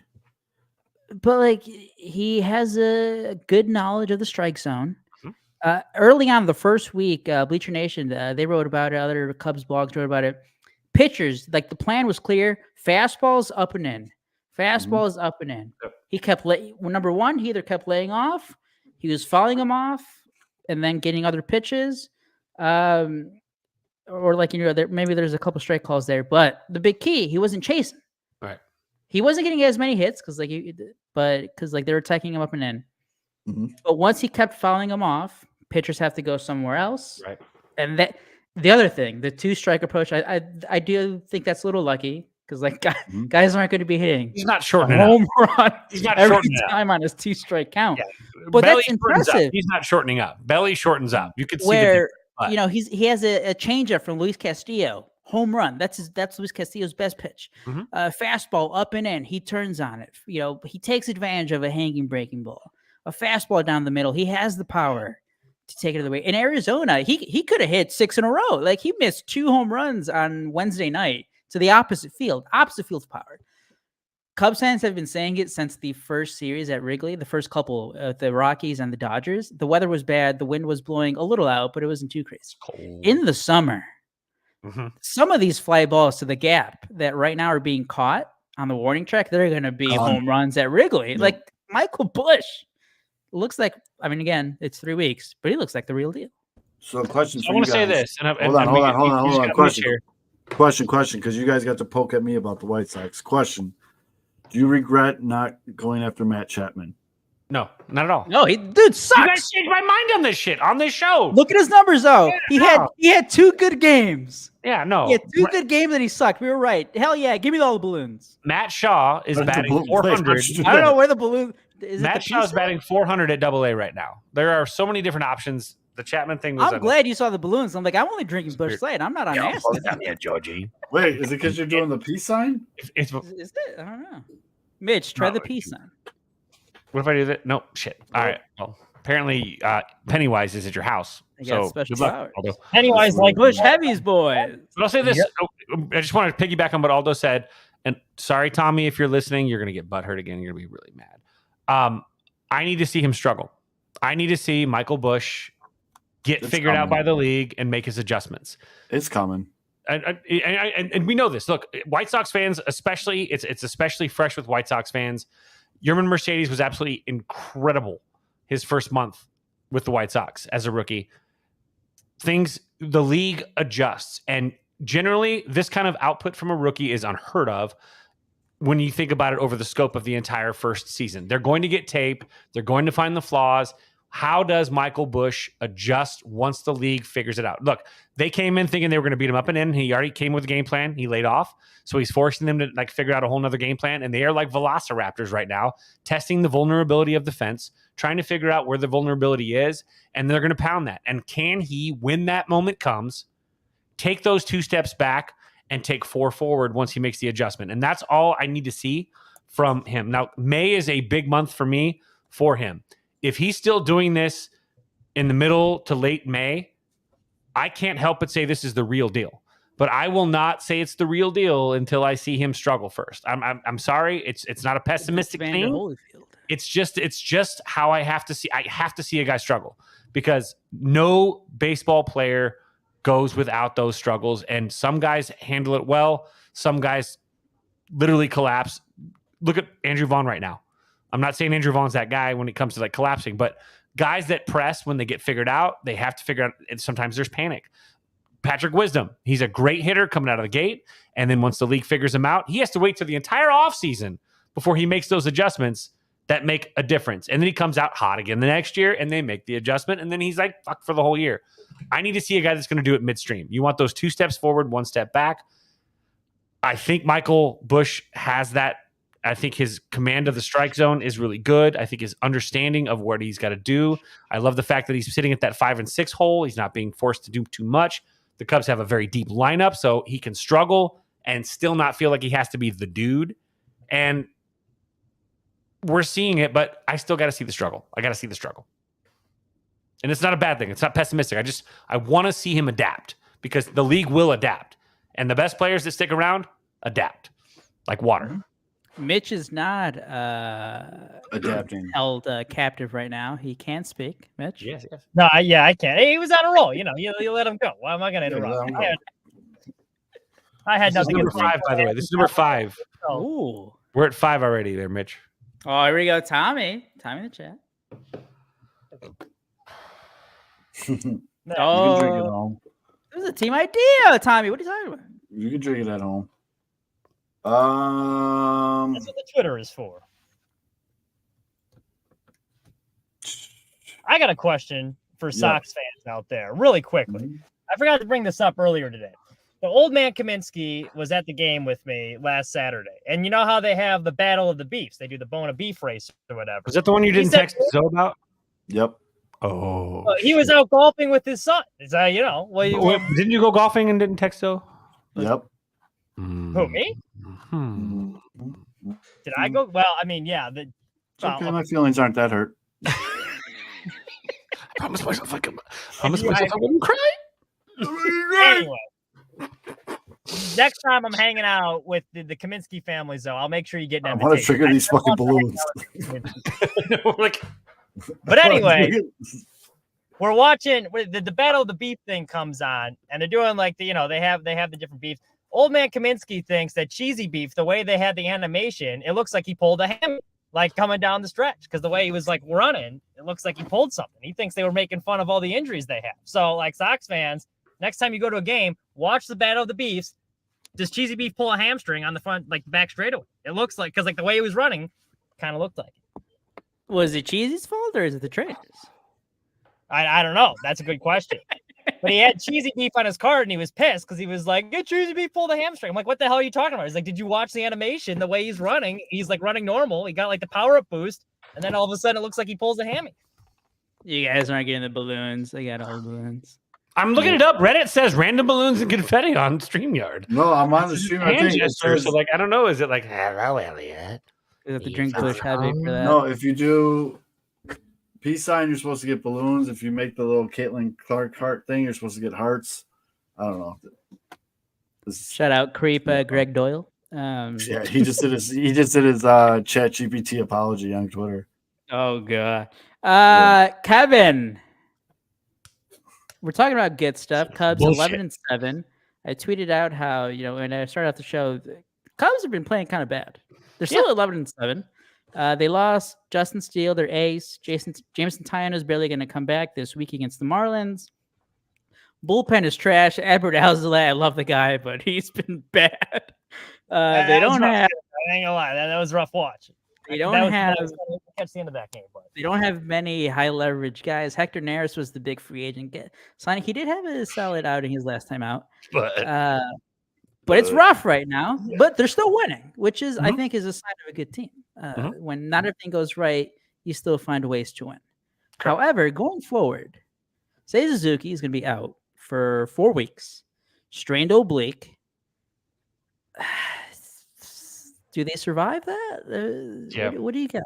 I think I called this on Twitter last night. So before going into today's game, I said the Cubs are going to go 10-4 in their next 14. I like the Miami series. I think they take 3 or 4 from there. I think that they're gonna continue to win series matchups. Houston's struggling, so they're not getting this juggernaut that's coming. So I think that the Cubs are winning in spite of playing mediocre baseball. Yet they're grinders. They battle back. We've seen. The other night, Nico Horner, if you guys weren't watching the Cub game, the Cubs are down 2-1. He's on second base. The offense is as stale as, 16-week-old, sourdough bread. And wild pitch, ball caroms away. You're not getting it. You're not going to get it. Ball caroms away. And Nico Horner does that thing that good ball players do. He reads it. He doesn't even hesitate. He rounds third, keeps coming, scores the tying run. Ties it up 2-2. Oh, see, Aldo. Come on. How does Aldo keep getting it? What the hell? God damn it. But he scores this run, big run, and then he goes out and obviously drives in the winning run. What's the other one? How do you get confetti? Confetti is what are double these peace signs. Double peace signs is supposed to be confetti. There, we got it. God bless. The fuck, man. Maybe it's because he has the background. Although do the let me try this. rock hands. Laser show. That looks like a bad trip right there. Do 2 thumbs down. Nope, that's not working. It's supposed to make it rain. I thought like maybe you that sat was... in the rain. You know what? Don't folks, get with that. Folks, that if you're not watching this live, you're missing out. You're missing out. Incredible. You're effing up. James Cameron-esque breaking animation podcasting right now. That Pixar Nico Horner. That Nico Horner play. That's what Pedro Cravol should be showing all the White Sox players. This is how you play fast. That was aggressive and fearless. That's not Zoe. Who is that handsome fella? Nico Horner's that guy that on a ground ball to third, slow roller, where a third baseman tries to turn that 5-4-3 double play when he's a guy on second, rounds third no matter what, keeps coming home. So if the play at first is a bang bang play and they call him safe, he's already going to score no matter what. Because the first baseman's going to look at the umpire. By the time he turns his shoulder, it's too late. That was such a great turn, and how he did that. His secondary started the whole thing. He took a huge secondary in reading that. So he had a good boom. And if you guys are not familiar, if you don't know what a secondary is, those of you that are unfamiliar, you take your normal lead, you take your textbook lead. The secondary is as the pitcher's delivering the baseball. It's a low gravity, lower center of gravity shuffle. And you don't want to cross your feet, but you want to take small choppy steps, jump that gets you going so you can start, or you can just hit the brakes. And his secondary was such a perfect secondary. When you watch it in the replay, if you can go back and they do the elevated view, his secondary was so good that he was literally halfway to third as that ball was hitting the dirt. So he was able to pop, read, and of course it does carry him down the first base side. So he's got open face. Everything he sees is in front of him. He reads the baseball, comes crashing in, slides through. That's as smart a baseball play as you're going to see in a baseball league right now that is as dumb as shit on the base pass as it's ever been. That was good base running. If he hesitates at all, too, he's probably out. Like that's just the baseball IQ on display. And then to your point with the hustle and will, because he knew the moment he rounded third, I'm going home. Yep. No hesitation there. And that's what made the difference. Because you're right. There is a lot of terrible base running. Yeah, absolutely. That was the game. It was 2 outs. He peaked. He saw the carom. Cubs He were wasn't down. stopping. I need Zoe back on here because we talked about it a little last week, Mitch. Pinwheel's pregame. Shout out. Watch on YouTube. Cubs bullpen. We know it's bad. I think it is going to be better. I don't think it's going to be this fucking bad the entire year. I hope not. But like we said, they're eventually going to have to make a trade. Like at least one trade to get a bullpen guy. Hot name. We finally got Shy Sox fan Mike on board. Michael Kopech to the Cubs makes all the sense in the world. White Sox. What are the White Sox? Today he threw that meatball to Salvi. I don't know. He's looking like. I threw in a proposal. I'm like, oh wait, I saw the home run. Never mind. I was proposing Alexander Canario, and then I saw that one. I'm like, wait, hold on. The price just went down. He's got to play right field instead of Townley for a couple games. White Sox just need any talent at any position. Cubs need a high leverage arm. Kopech can be that guy, despite that home run today to the Royals. Have you thought about it anymore, Mitch? Or Zoe, here we go, Zoe. Mm-hmm. Cubs are going to trade for Michael Kopech. Accept it. Who do you want on the Cubs? On the number one prospect team. Michael Busch. All right. Well, it's not get crazy. I was thinking about it a little, though. Like, I don't know if he entirely solves your problem. Like, he would make your bullpen better, and it definitely fits a need. But it's kind of the same thing you have with Alzolay. He's not really a true closer at this point, I don't think. Yeah, he has the stuff to be a closer, but he hasn't proven he's that, like, shut down ninth inning guy. There's been a couple, like, the save opportunities he's had. And mind you, it's a new, he's still kind of learning position. But it's been a little shaky. Even the save he did have, there's a lot of base runners had to work around.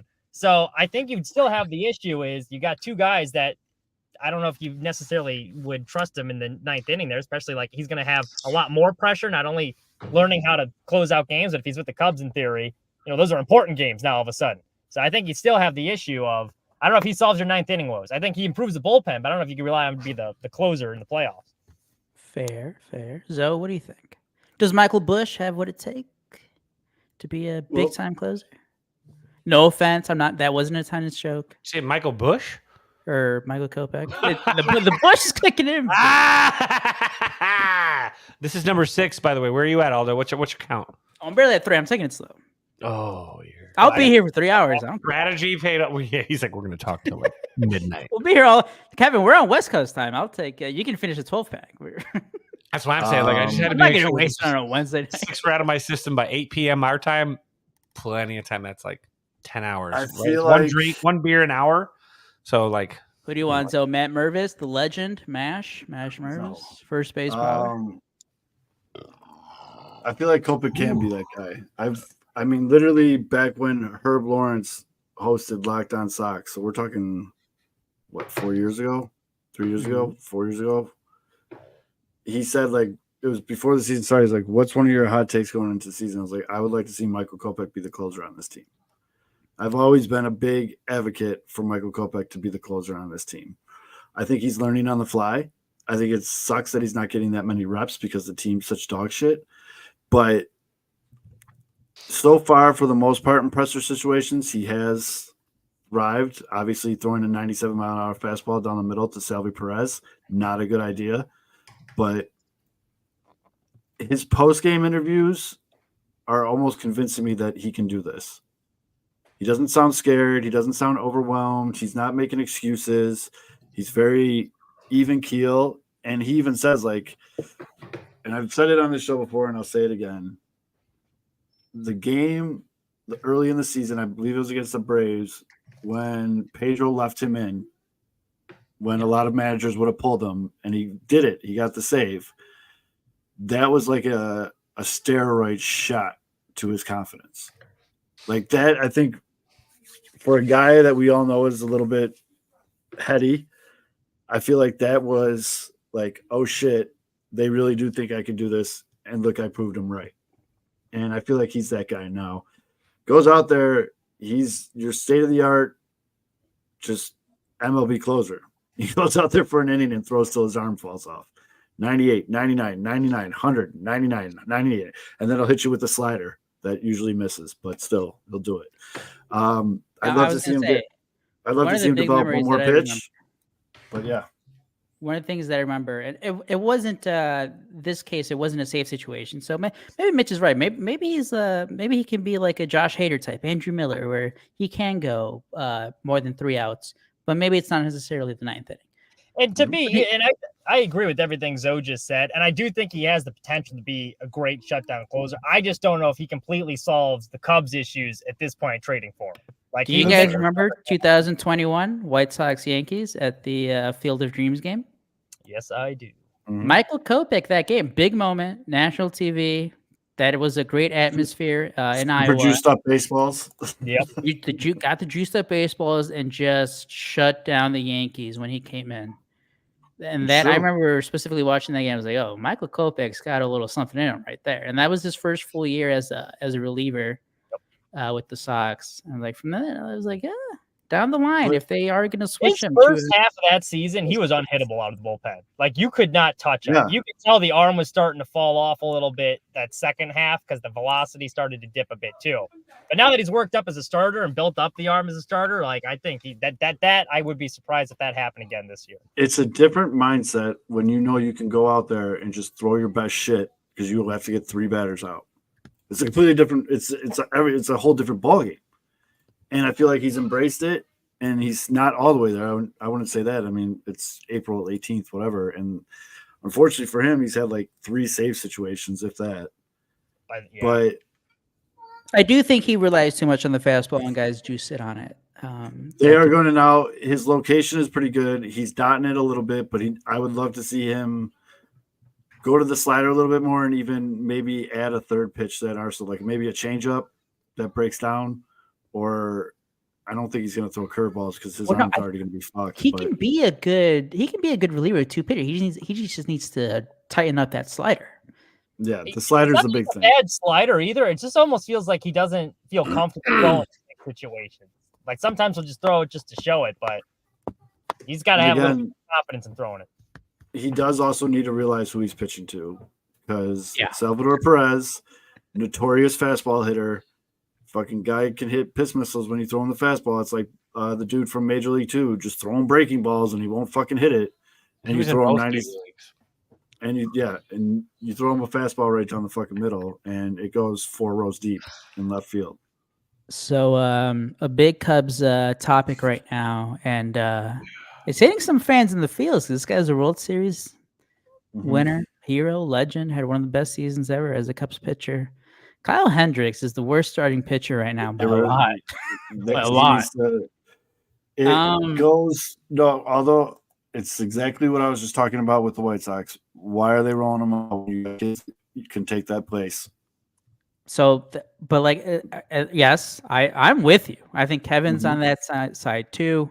He looks very bad. Talking about in the chat, and then like the counter is like, well, he's a veteran guy who's struggles in April. Had slow starts before. Maybe he can figure it out. He's earned the right to figure it out. But I'm like, the Cubs are trying to win. He looks terrible. He doesn't just look terrible. Like, again, he looks bad. Worst starting pitcher by more than 50% than the next worst guy. He's not beating anybody, and he's not fooling anybody. That is the ultimate worst combination ever. Is at least if you got some good velo, you can beat someone.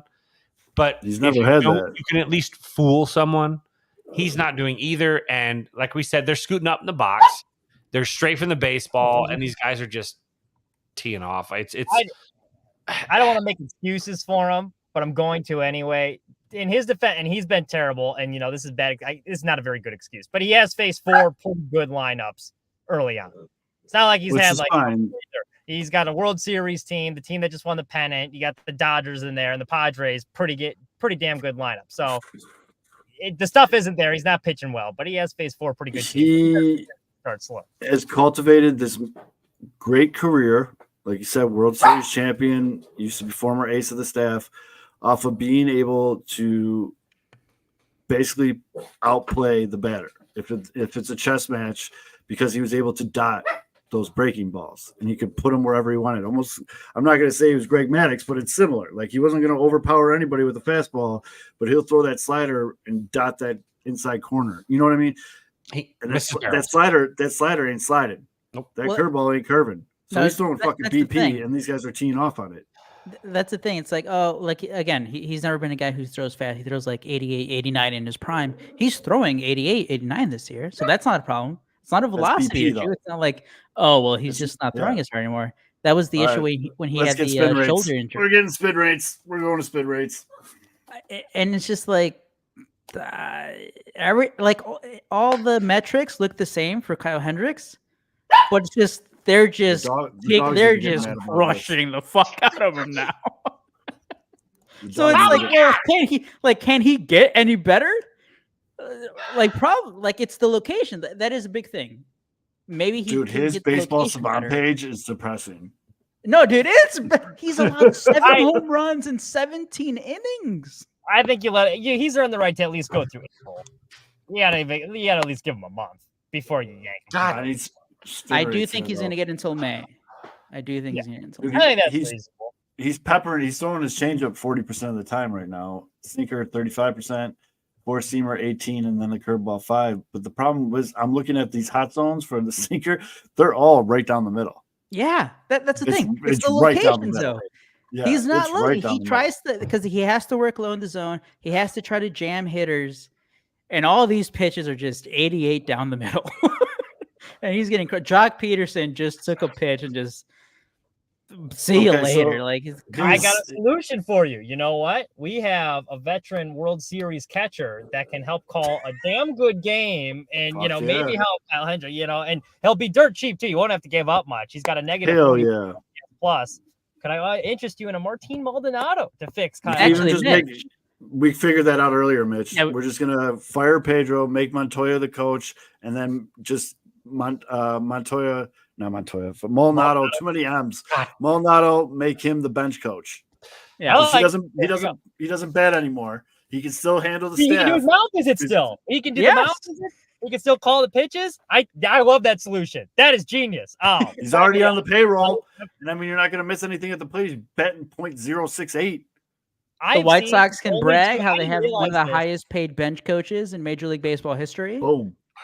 I saw his only 2 hits this year last week in Kansas City. I didn't realize those were his only 2 hits this year. Mitch, you have to go to a game. You got to see the Sox. He had a pretty sick sacrifice bunt today.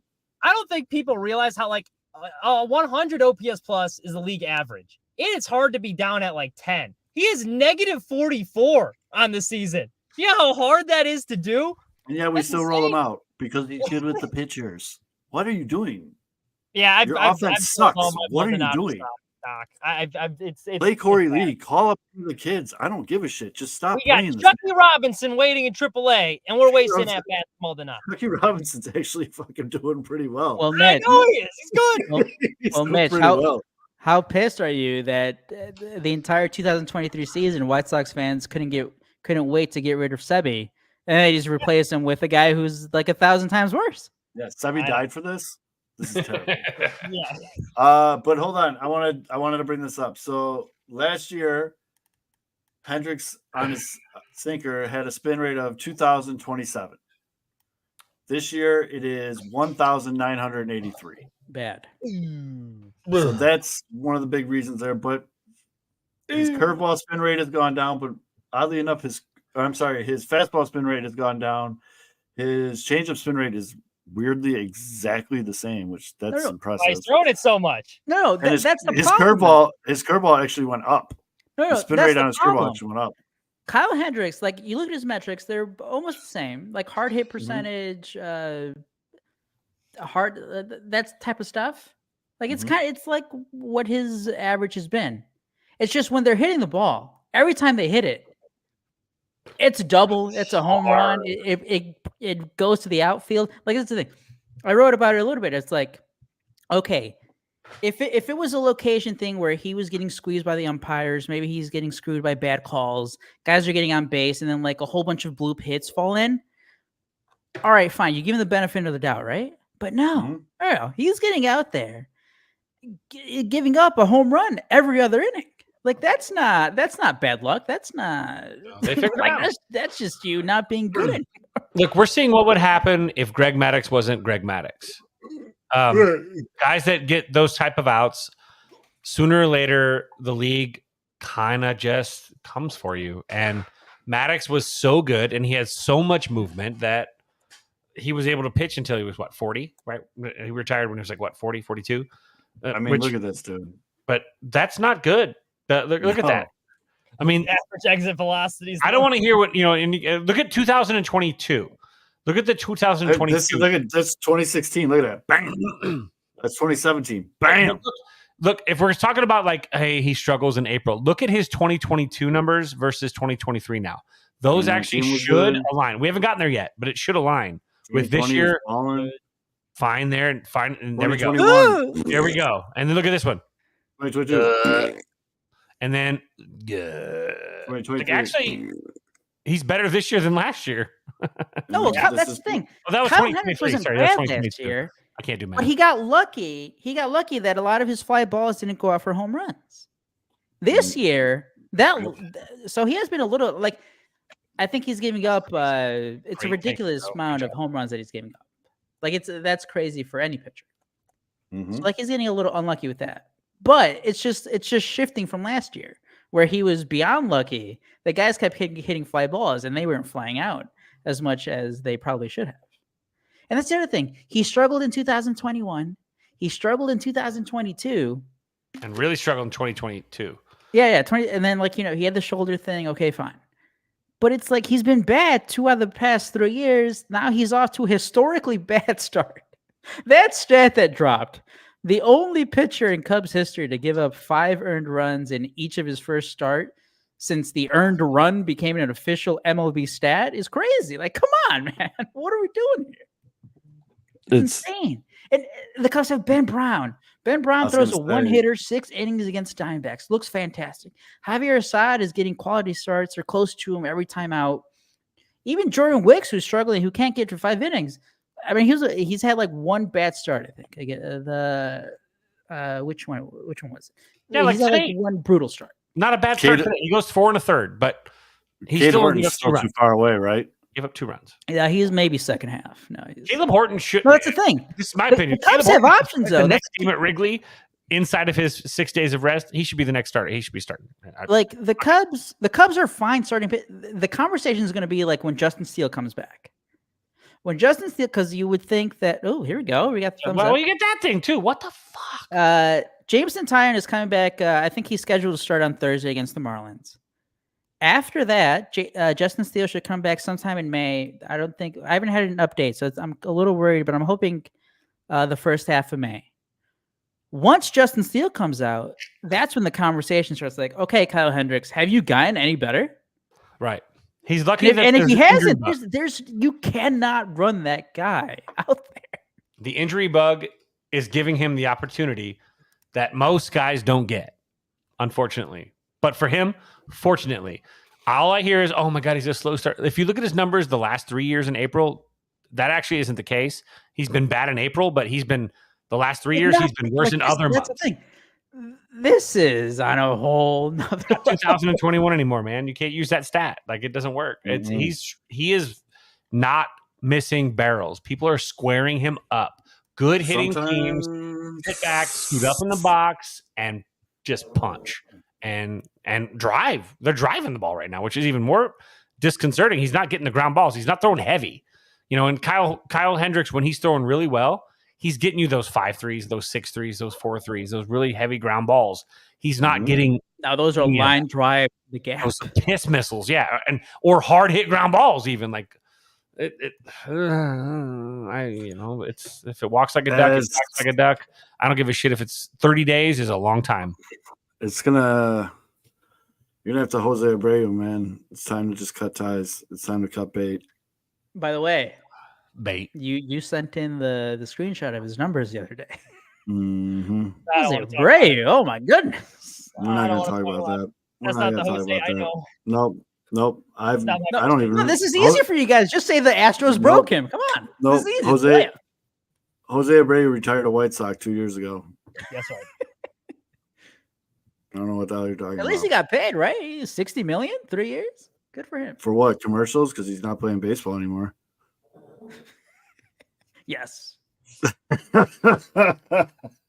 He's part of NASA hired him. He's part of the space. Unfortunately for Houston, he really isn't playing baseball anymore. Kevin, how pissed off are you going to be when the Cubs get rid of Garrett Cooper for Patrick Wisdom? I will fucking go to I will go to Jed Hoyer's house, drag his ass out of bed. I will pull him. I will actually put Jed Hoyer's head in Tom Ricketts' bed, like The Godfather, if he does something stupid like that. Garrett Cooper is Patrick Wisdom, but better. Better first baseman, better defensively, better contact, more consistent. He is everything that Patrick fucking Wisdom is not. He's also a goddamn all-star. Put us some respect. Give me some of them thumbs up emojis, please, for God's sakes. I will destroy Jed if he does that. What do you think the roster move is going to be? Guess who leads the Cubs in the most barrels besides Michael Busch? Who has the most barreled up balls on the Cubs besides Michael Busch? Garrett Cooper. Duper. Holy shit. Like, I don't know what Council's deal is. He keeps starting Tauchman, who is now couldn't hit water if he fell out of a fucking boat. But hey, don't disrespect that. 2 hits. Palatine Pounder. Palatine Pounder can kiss my fucking butthole. Why do you hate Mike Tauchman so much? I don't hate Tauchman. Yes, you do. I don't even hate Palatine. Legend. You put some respect on his. We cleared this up. Although Palatine sucks for closing Grand Slam, Palatine Pounder is not pounding. He's not pounding at all. He's a flaccid performer right now. So he's not pounding anything. Oh, no. The Cubs come back Wednesday. He had a good day today. He did have a good day today. Let's scratch that. But Garrett Cooper, it's like Craig Counsell says, Tauchman's me. No, he's not you, Craig Counsell. You know why? He doesn't have a batting stance like an orangutan. But Counsell's, he had an orangutan. Mitch. What I'm hearing is we should bring back David Ross. Is that that's No. Mitch. Canario wouldn't have even played. I want to ask Mitch, do you think, not if they'll do it, do you think they should do it? Let Andrew Vaughn go think about some shit. Aldo's down in peeing. Charlotte. Aldo's peeing. That's a pee break from the 6. He looks broken, man. He looks very broken. But what's it going to accomplish down in AAA? Is that really going to improve things with how long he's been up here? Yes, I don't know. I think just because you can fix, you can work on shit down there, man. There's no eyeballs down there. You can do it under the radar. You can really work on stuff. There's not really any eyeballs go get your shirts from Homage right now, though. Either, if we're being honest, it's not like they're contending for anything. But they're still a major league team. They still have beat writers. They still have people covering them. Like Charlotte, you can go down there and be bad, and maybe people see a highlight on Future Sox, but that's about it. I am going to give him. I'll give him to the end of the month. He does look bad. There's a lot of guys. The whole line these guys. But it's something with him. I mean, I apologize to you earlier on the show. You weren't here. Oh, right. I apologize to you. Yes, because Danny Mendick should be up on this team. Woo! He should. I mean, he should. He's proven me wrong. He bounced back from that injury well, and he's playing well in AAA. And Win Sosa blows. So I'd rather see Danny Mendick up. I agree. I get where you're coming from with Vaughn too. I think it's a little bit too. It's a little early, and I don't know how much it's really going to accomplish for a guy like him that's already been in the majors this long. The thing that triggered this with me is I think it was in the second game today. He hit a ball that he almost started. I'm still listening. Oh man! I was like, is he getting jumped? I just carjacked. And I was like, the director's going to be. No, he hit a ball that he thought was gone. He got all of it, and it was caught 10 feet in front of the wall. And they did the zoom in on him, and he just looked like he was defeated. Like, don't zoom in on me. Hell yeah! Go back to that. Defeated. What are you doing, Fids? I had to. What's a funny angle? Oh. Hi. You got that new Apple. Is this the new computer? Yeah, he's like that little. That's why tonight was a. Ooh. Don't Brett Favre us. You like to use bubble gum? That's not bubble gum.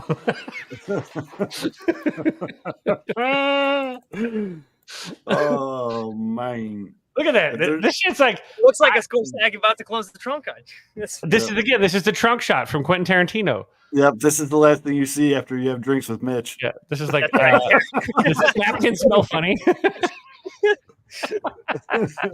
Why does my drink taste weird? Oh, Just boy. gotta relax. So okay, guys, I have to say this story. This is terrible. So we're at the Circus in Reno, which Reno is a shithole. It is Fremont Street, but a whole city. And we're at this I'll be back later. I'll see you, Jim. the school field trip, Skills USA for competitive. Actually, what Mitch is doing, we did competitive broadcast. I'm walking through the casino, and we had to go to the office thing where you can print out like documents because our kids had to print out like their rundown and their scripts or whatever. And as I'm walking back, this they have like it's like a walk of fame. This huge ass star in the middle of like the most like populous area of the entire casino. Giant star, autographed, mind you, in big Sharpie letters. Bill Cosby. I saw more teenagers take selfies over Bill Cosby's star this weekend than I'm more than comfortable with. Obviously, I'm so not comfortable with it. They might need to kind of hatchet the floor, but kids were literally. I mean, it was actually almost became comical because they're like, oh, Bill Cosby. So for them, Bill Cosby is literally like a bad joke, and all I think about is my childhood and how ruined it is. That Bill OJ is a bad joke for you. You know what? I've been watching. I still have that USC jersey. You still wear the jersey. Still wear the jersey. I was watching OJ Made in America last night. That's a good documentary. It's a great documentary. If you haven't seen that documentary, it's on ESPN Plus. Vince, do you think it's a great documentary? Do you think OJ is one of those Kardashian girls' dad? Nah. Kind of do. It's a fun conspiracy. Fun, but she looks nothing like the daughter or the son. Okay, But better that conspiracy. has like 10 layers of whatever. Okay. Better None of conspiracy. them got an ass like that. Well, that ain't real. That's manufactured. Was it OJ's son? She bought that shit. Who was OJ's son? Who did the murder? Oh yeah, that Oh. was the one because he came out to the car. He started yelling.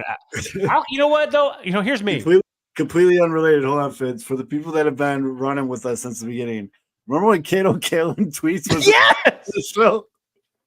The Brewers are off to a hot start. We know that the Cubs are going to be Cato? good this year. I do think the Cubs are going to be good this year. I want Cato back in the fucking mud. I want him MF. He's going to start motherfucking Craig Counsell on the Cubs. I That really was want to he hated do. Counsell. I really want to do Cato on dramatic. the podcast. I really want to do dramatic readings of Kato Kalin's baseball tweets again. That's a good idea. Oh, don't we have a this dude looks like somewhere tonight? I don't know where it is. I'm gonna pull that one up too. But no, that's a great doc, and yeah, it's OJ was living here in Vegas, obviously, and I can finally go to Grape Street. There is a really nice wine bar that serves really good like charcuterie, some good pasta. He goes there like every fucking Friday night. Like it's not hard. It was not hard to find OJ Simpson here in Las Vegas over the last 3-4 years since COVID. God, I know Fun fact. it's a bunch of girls. I love the fun He gave a fact. bunch of girls COVID at this place called Gene over at downtown Summerlin. Like what the fuck? Like he was not struggling. And I don't know if you saw this too. The Review Journal. I don't know who wrote the story or the headline. The initial headline, they changed it for the online version, but it said something like O.J. Simpson dead, was well liked and considered a good tipper. I'm like, are Okay. you fucking kidding me with that headline right now? Interesting route. It was deleted. So It was deleted, but we are massive fans of baseball fun facts. Yes, and yes. we have one that is completely out of right field today, but I actually kind of really love it. From Sports Genius 38, Red Sox Tanner Huck just threw a 3-hit complete game shutout at Fenway Park. The first complete shutout at Fenway since 2017. Game time was 1 hour and 49 minutes. Very Mark Burley-esque. I was The going to say, shortest game since 10-2-99 in Detroit. Damn. That's your fun fact for the day. Thank you very much for that, Sports Genius. Yeah, that's a Mark Burley game. That's what that is. It's a Mark Burley game. I wanted to bring up how a week ago when I was talking to Mitch, I said there's really nothing much to complain about in terms of the Cubs offensively. The big topic last week was, and we talked about it too before, Christopher Morel's defense looked awful. Like the first 5 games, he had 4 errors. But since then, he's looked clean. It's been clean. It hasn't always been. Whoa! Has it been clean? Okay, wait, let me rephrase that. Because you're all right, Kevin. Because sometimes it does still look awkward. It hasn't been clean. He got bailed out on a ball that should have gone down the right field line. Michael Busch made an incredible scoop yesterday. That ball should have gone all the way down to the right field corner on that crash play where he like one hopped it like really, really short. It wasn't a long hop. It was a short hop, which is brutal. Overall. But he has also but you're right. Oh, you're right. You're right. But you're right. No, I'm hard on him. I'm saying you're right. That was a bailout play. You're right. But overall, it's been a lot better than it was the first series and a half. Mm-hmm. He's starting to look a little bit more comfortable. Again, it's still at times it still does look a little awkward. He looks more comfortable on the reaction plays. Yeah, like and that is the big thing. Everyone's saying like this, just don't have him think. Yep, exactly. Which is a problem because that's the muscle. He finally caught a line drive. Yep. Good to see. Nice backhand. Dansby apparently needs help with that too. That was an error. Nico, Jesus. Oh yeah, that's the thing. Again, the Cubs are 11-7, 5-4 road trip. Defense. I'm not kidding you guys. It's a bottom 10 defense right now. It's been brutal. Before we shit on the defense, can we also point this out? I have to. Me and Jay Roman were talking about this, and Roman and I, him and I. What are you guys fighting about? I love this. I love some of the. Known him since I'm fucking 13, right? And we weren't really arguing about this at all because again, now he's at the point where every time Christopher Morel fields a ground ball cleanly, I get a goddamn text. Like every time Patrick we Wisdom. We gotta celebrate the positives, Kevin. It's a baby steps. We brought up the point is it's hard to play good defense when you have a pitching staff that throws a lot of balls, goes to a lot of deep counts, walks a lot of guys. We call that hypnotizing your defense. This pitching staff has kind of done it to itself by not being able to throw strikes. When you can't throw strikes, your defense will always suffer because of potential focus issues. Now, does that let them off the hook? Absolutely not. But they call it hypnotizing a defense for a reason. When you're not throwing strikes, your defense gets lulled to sleep. They start being very unpredictable because you're not entirely sure, should I shade left? Should I shade right? Should I deepen up? Should I crash? Because I don't know where this son of a bitch is throwing a baseball. And so it does take your defense out of its game. Now, if you're an outfielder, I think it's probably less. But as an infielder, you can say, especially up the middle, guys that when you are shading, if you can't predict a guy on the bump hitting their spots, you see a catcher setup, you see where they call down and away. Okay, well, you're a shortstop, you're going to shade middle. You're a second baseman, you're going to probably go a couple steps left glove hand side. And all of a sudden, he throws the ball inner half. You're like, motherfucker, like, what the hell? And so that makes things more difficult for you as well because you're not able to actually react and crash the right way. These guys do predict stuff. Like these guys look at the stuff, they see the approach, they know where the baseball should go if you hit your spots. Cubs bullpen and the Cubs pitching staff as a whole hasn't really hit their spots. It doesn't absolve the defense. I will say this, field the goddamn baseball, period. It's been brutal, man. But it's been brutal. There are so many different reasons behind it, but that's one reason. And I don't know. Nico made an error today, like on a double play ball. He like hesitated, right? He like kind of it was weird. He tried to do too much because he was never going to get the double play. Corbin Carroll was running to first. So like the play was just the first. I think Marte was at first going to second. He was going to his left. So he was never going to get the out at second, try to do too much. And hey, maybe that's a thing where it goes in hand. It's like, hey, bullpen struggling. I need to get this out. I need to get to. But again, don't overcomplicate. Nico's a smart guy. I trust that he's not going to be doing that in the future. Zoe, I don't know how many Cubs games you've been watching, but if you do carve out some time, you would love to watch Shota Imanaga pitch because he's got a little Lance Lynn in him. This guy wears his emotions on his sleeve, and I love it. When he throws, I'll watch a little bit of the game, but I'll definitely watch the like the condensed version of games where you just. Yeah. So I like watching those a lot. He's better than I thought he'd be. I mean, like you say all the time, and we say it on the show, when we make so many predictions and have opinions on so many things, you're going to be wrong on a lot of stuff. And I was wrong. I thought he was going to almost get Hendricks. I thought he was going to come in and his stuff wouldn't be enough for Major League Baseball. And these guys would just kind of tee off on it. And that's not the case at all. He looks like a very solid fucking pitcher so far. Yeah. Well, by the way, I just found out I'm going to see Tiffany on Saturday night. Oh, Tiffany Gomez, the crazy No. girl from the airplane. No. Take her alone now. No. Doesn't seem to be anyone. Yeah. You gotta do the move, right? Oh, I got eggplant right now. I'm super excited. Actually, Boom, boom.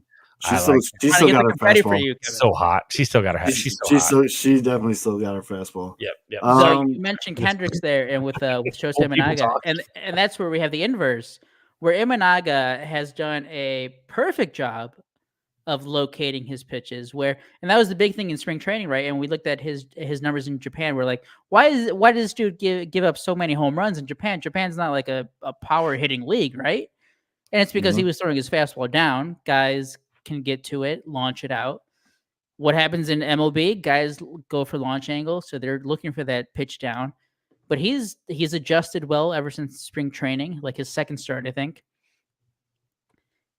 Fastball up, like not just top of the zone. It's a baseball above that zone where guys either hit it and they foul it off, they pop it up, or they swing and miss. He's been fantastic with that. The only problem with that, and with other guys like Jordan Wicks, is that they're not going too deep. Imanaga is not that big of a deal. He went 6 innings against the Rockies, I think. The Dodgers start, he kind of got screwed because of the rain delay. He only went 4 innings there. But Seattle, the pitch count went up. He couldn't get out of the 6th.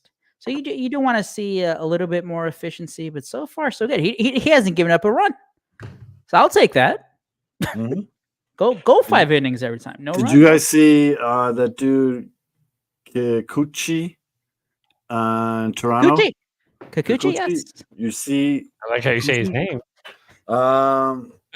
he's leading the team right now with 29 strikeouts, but apparently after any game he pitches, when they win, he pops open a $3,000 bottle of whiskey and they all just drink it in the locker room. Like that's okay. Like like it's that nice ass Japanese whiskey. Satori. Yeah, but it's the bottle that's $3,000. Yeah, not Toki. I mean, he's sharing it, right? No, yeah, like he goes into the locker room and after he wins, he just pops it and they just pass it around and shit. It's probably got that 3-year-old okay. Hibiki, probably Hibiki or Yamazaki.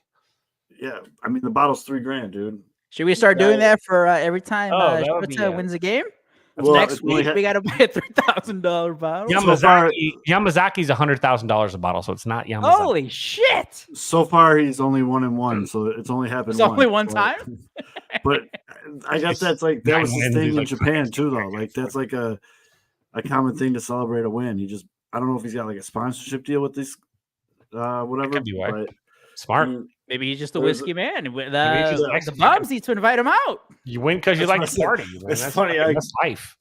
I quote tweeted that, and I just said, "This sounds like a Chicago Bums guy." Yeah, Like, he's tuning into the broadcast. Yep, he's tuning into the reviews. I actually think that's kind of dope. Yep, I like that. That's really cool. But so hopefully it happens a little more. So here's my question to you, Aldo. Give it to me. Owen Casey is absolutely mashing right now. Okay. So you got Canario. The Cubs do obviously need some bullpen arms. Are we using Canario as trade bait, letting him play a couple games, showcase himself a little bit, pray to God that he actually performs pretty well because he actually doesn't look overmatched at all. And then you have that little spot where now, he's traded. Now you can bring up Casey until Seiya is healthy again. Give him his cup of coffee.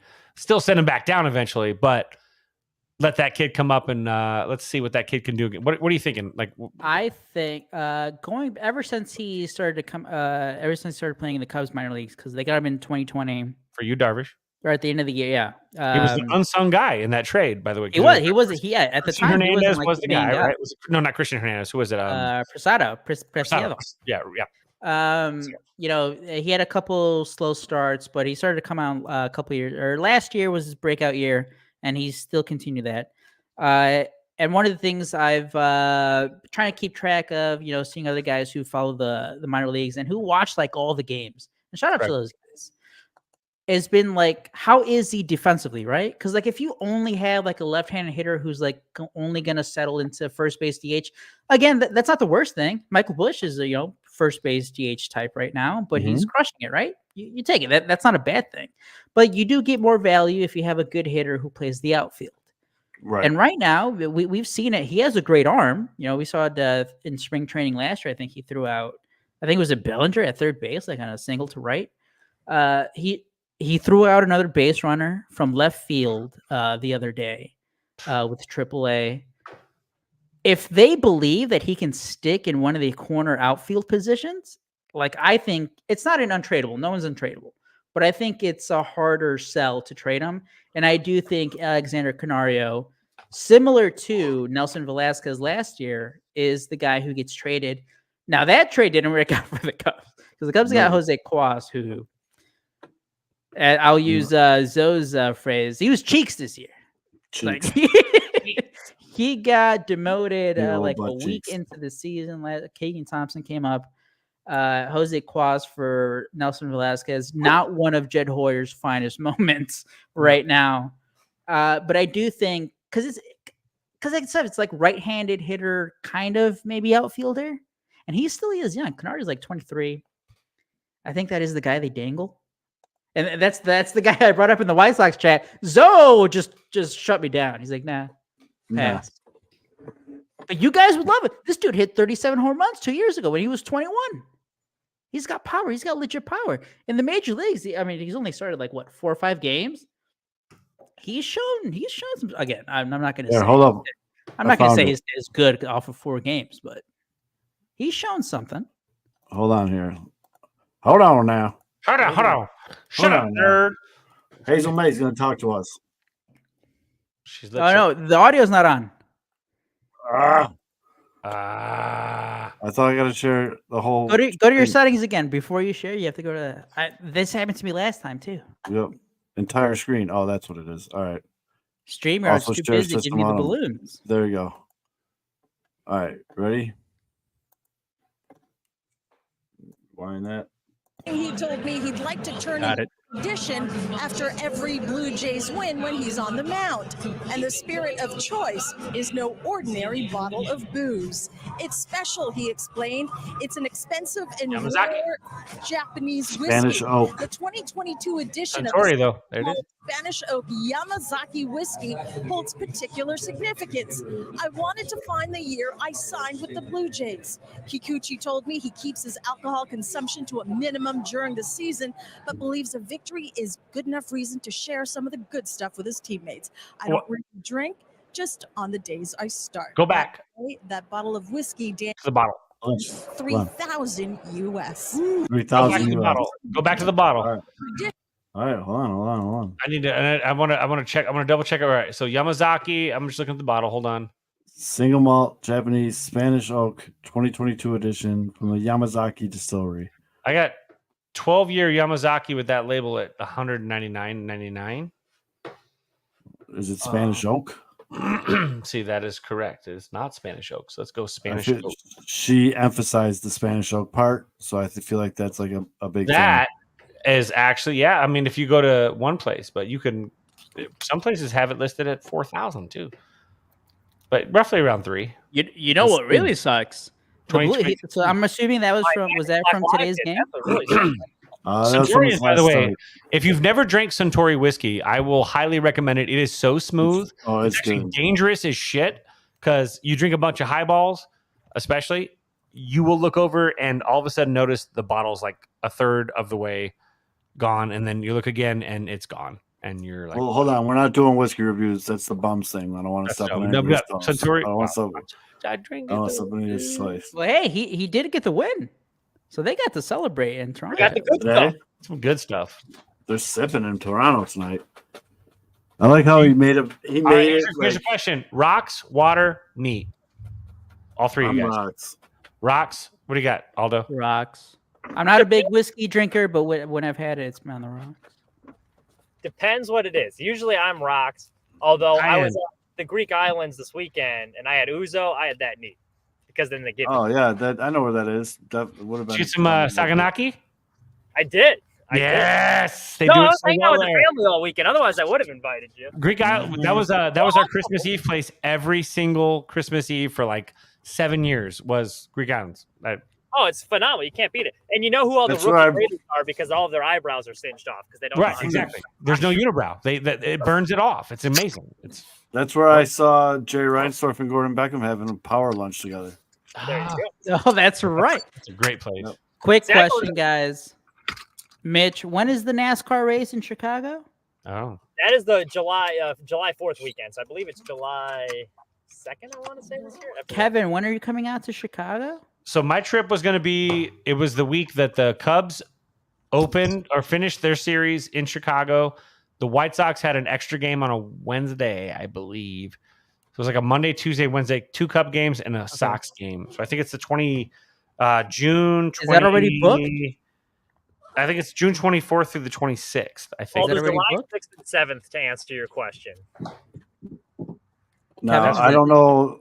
I don't know the exact dates, but I got a. I'm going to be in Minnesota for the 4th of July, so I'm obviously. I got a I'm bachelor party definitely somewhere in there. I'm definitely in Chicago, 4th of July weekend. I'm gonna be out there for a couple. Oh, let's go. All those. I doing want to. 2 I want Cub to do games a and a Sox live. game. I want to do somewhere. Maybe it's in Zoe's basement. I want to do a live Pinwheels and Ivy.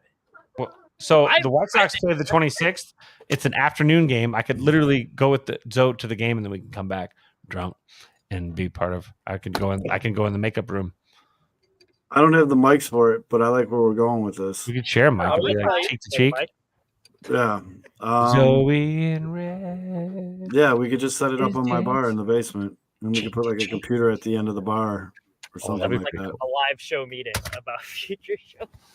It's good. Hey, this is what the Interesting. fans. If the fans are watching almost 2 hours in, us some suggestions. they're gonna love. All 407 of you watching, because that's totally. What the hell is wrong with you people on a Wednesday night? We love you. Shout out Oh, Twitter. that's- Shout out Elon's Twitter. Bumping up the numbers. But yeah, I like where we're going Thanks, with my this. mom. Just go in her burners. Maybe we do this. Maybe we do. So Cub fans, we'll see. Because that week, I wanted to do the Monday and Tuesday because the Cubs leave on Tuesday. They are off Wednesday. So the White Sox play What the week is afternoon game on that Wednesday. And that would be a great game. This is in June. This is June. This is That the one's last in week June. of June. Kevin's going in June. I just have to make sure. It's so that- cheap to fly. It's like $100 round trip, like flights.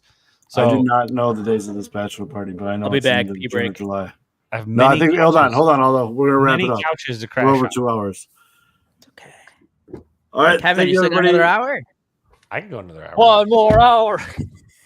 Hey, you go another hour. I'll be able to get home in time to start catching up on my Busch beers. I got Mitch, one that more sounds like Busch I in the still have, fridge. I still have 2 more.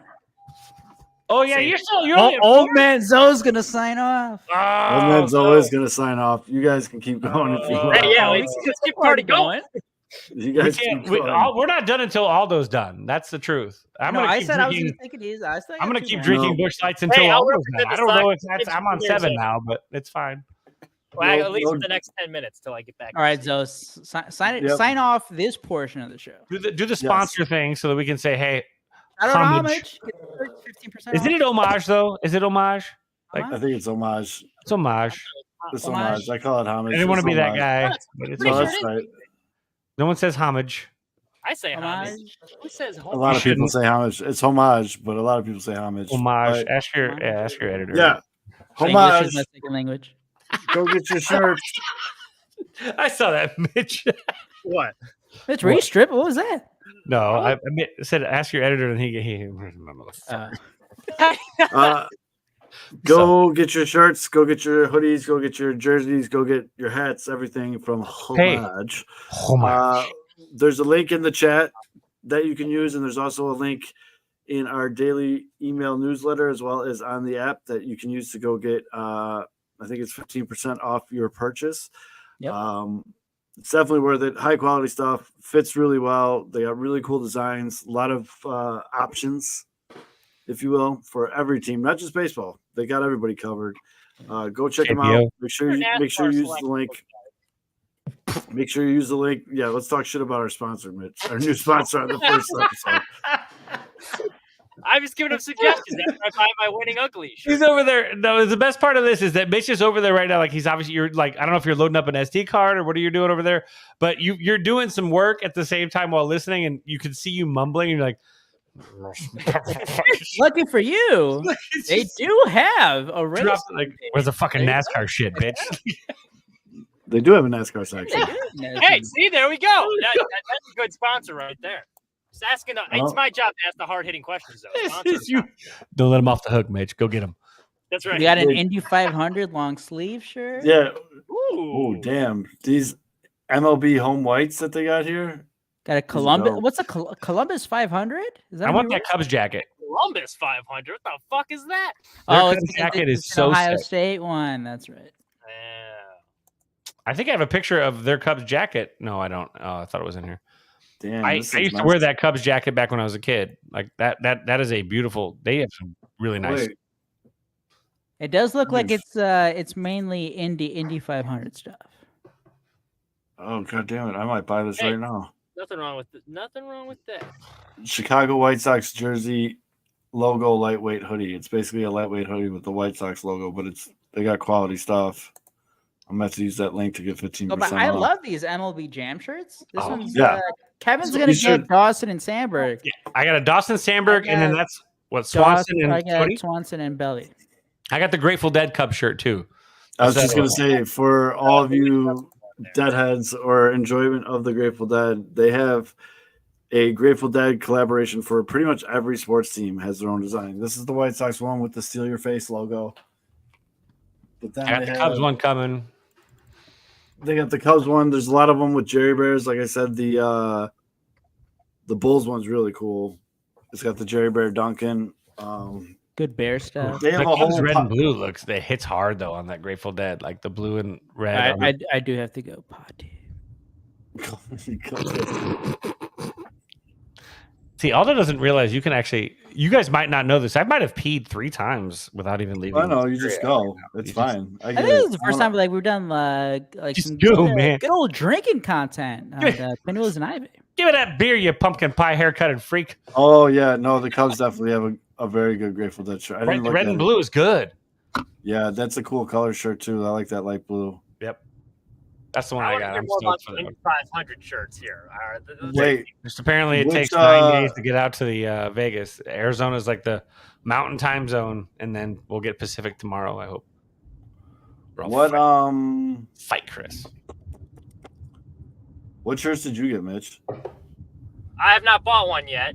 I'm probably gonna get the Winning Ugly shirt. I like that one a lot. And then I didn't know they had any Indy 500 NASCAR stuff. I'm gonna have to take a look at that. But I will be getting the Indy 500 Winning Ugly. These one. Indy, these Indy 500 shirts are actually kind of dope. They got one that says "I survived the Snake Pit Indy 500." So this is why you also should watch the stream. Right now, we're riding shotgun with Mitch. It's kind of like we're on a last time date. was driving to the scene. Yeah, Mitch hasn't done the old yawn and stretch move to put his arm around us yet, but you can see how that works, though, ladies. It's I'm sure Mitch, they got a really cool Indy 500 long sleeve T-shirt that I think you would like. It's like a 90. It's kind of like the 90s graphics. It's got pink and yellow cars, but it's a 90s kind of shirt. I think you'd dig that. That's a cool shirt. I'd wear it. Ironically, of course. Hey, Las Vegas Gamblers hats. Oh, mine's coming too. Yeah. That shit was good. Oh my dude, they got a Big Lebowski NBA Jam shirt. Do they really? Yeah, it's the dude. What is my problem? Why did I went straight to Cubs. I didn't even look at the other. It's the dude and the Jesus, dude. Here, I'll show you real quick. I'm going to the website. No, this is pretty awesome. Oh, dude, because you don't fuck with the Jesus. I love Buff. That's pretty sick. Temper, strikes, opinion is all green. This is actually a really dope shirt. I might be getting this. Yeah, shirt. that was a good shirt. Dude, they got some really cool stuff on here. They got Anchorman, Beetlejuice, Big Lebowski, Caddyshack, Cheech and Chong, Child's Play, Christmas Vacation. Ooh, like they got everything on here. They got Superbad. Ooh, what's the Superbad shirt? Please be what I was hoping. Hi, buddy. Hope you find your dad. They got a shirt like that. They have a shirt that just says "The Dude Abides." Yep. Look what you did, you little jerk. Oh my God, that's my shirt. You'll get nothing and like it. No wrong with that. Oh, they got some cool NFL draft shirts. They got Good Burger shirts. See, I like how they mix, like a vintage style with some modern designs. Oh like my here, god! look at this one. This NFL draft shirt. This is the Bears one. Like I'd rock that, dude. That's a cool That shirt. That's pretty solid. And the fact that it's like Oh. high quality stuff, I'm pumped about this partnership. We're still talking about homage. Homage. 15% Free cable off, is the how much ultimate that cost? aphrodisiac. They've got a T-shirt that says "Free cable is the ultimate." That is such a cable. Oh man, cable guy. This is good Wait, stuff. I want to see the Bears Grateful Dead shirt. I didn't look. So let's be honest. I'm sorry. Homage. Cover your ears. I didn't really look them up. I saw a bunch of the Cub shirts. I thought it was just like a small company. Dude, they have a Beavis and Butthead Bear shirt. Be the ball, Caddyshack. I mean, Dude, this is amazing. Hold on. Look at put this that shit. cookie down. I have a fun nugget about Mitch. Oh no! I've been meaning Mitch- to say this for like 2 months. At least during Mitch, that whole you were my pee. cousin's Fred at Bradley. Oh, no kidding. I think he was a Who's your senior cousin? when you were Need that first in it. So I don't gremlin know how shirt. much you guys interacted. Who's your Gremlin cousin? shirt. His name is Alberto. Do you know an Alberto? Oh, I know who you're talking about. Whoa! I No, think you I don't. actually Small world. Small world. False. He doesn't know. No, he had an off-campus apartment that he rushed a bunch of freshmen at. Well, there's a couple of the seniors there.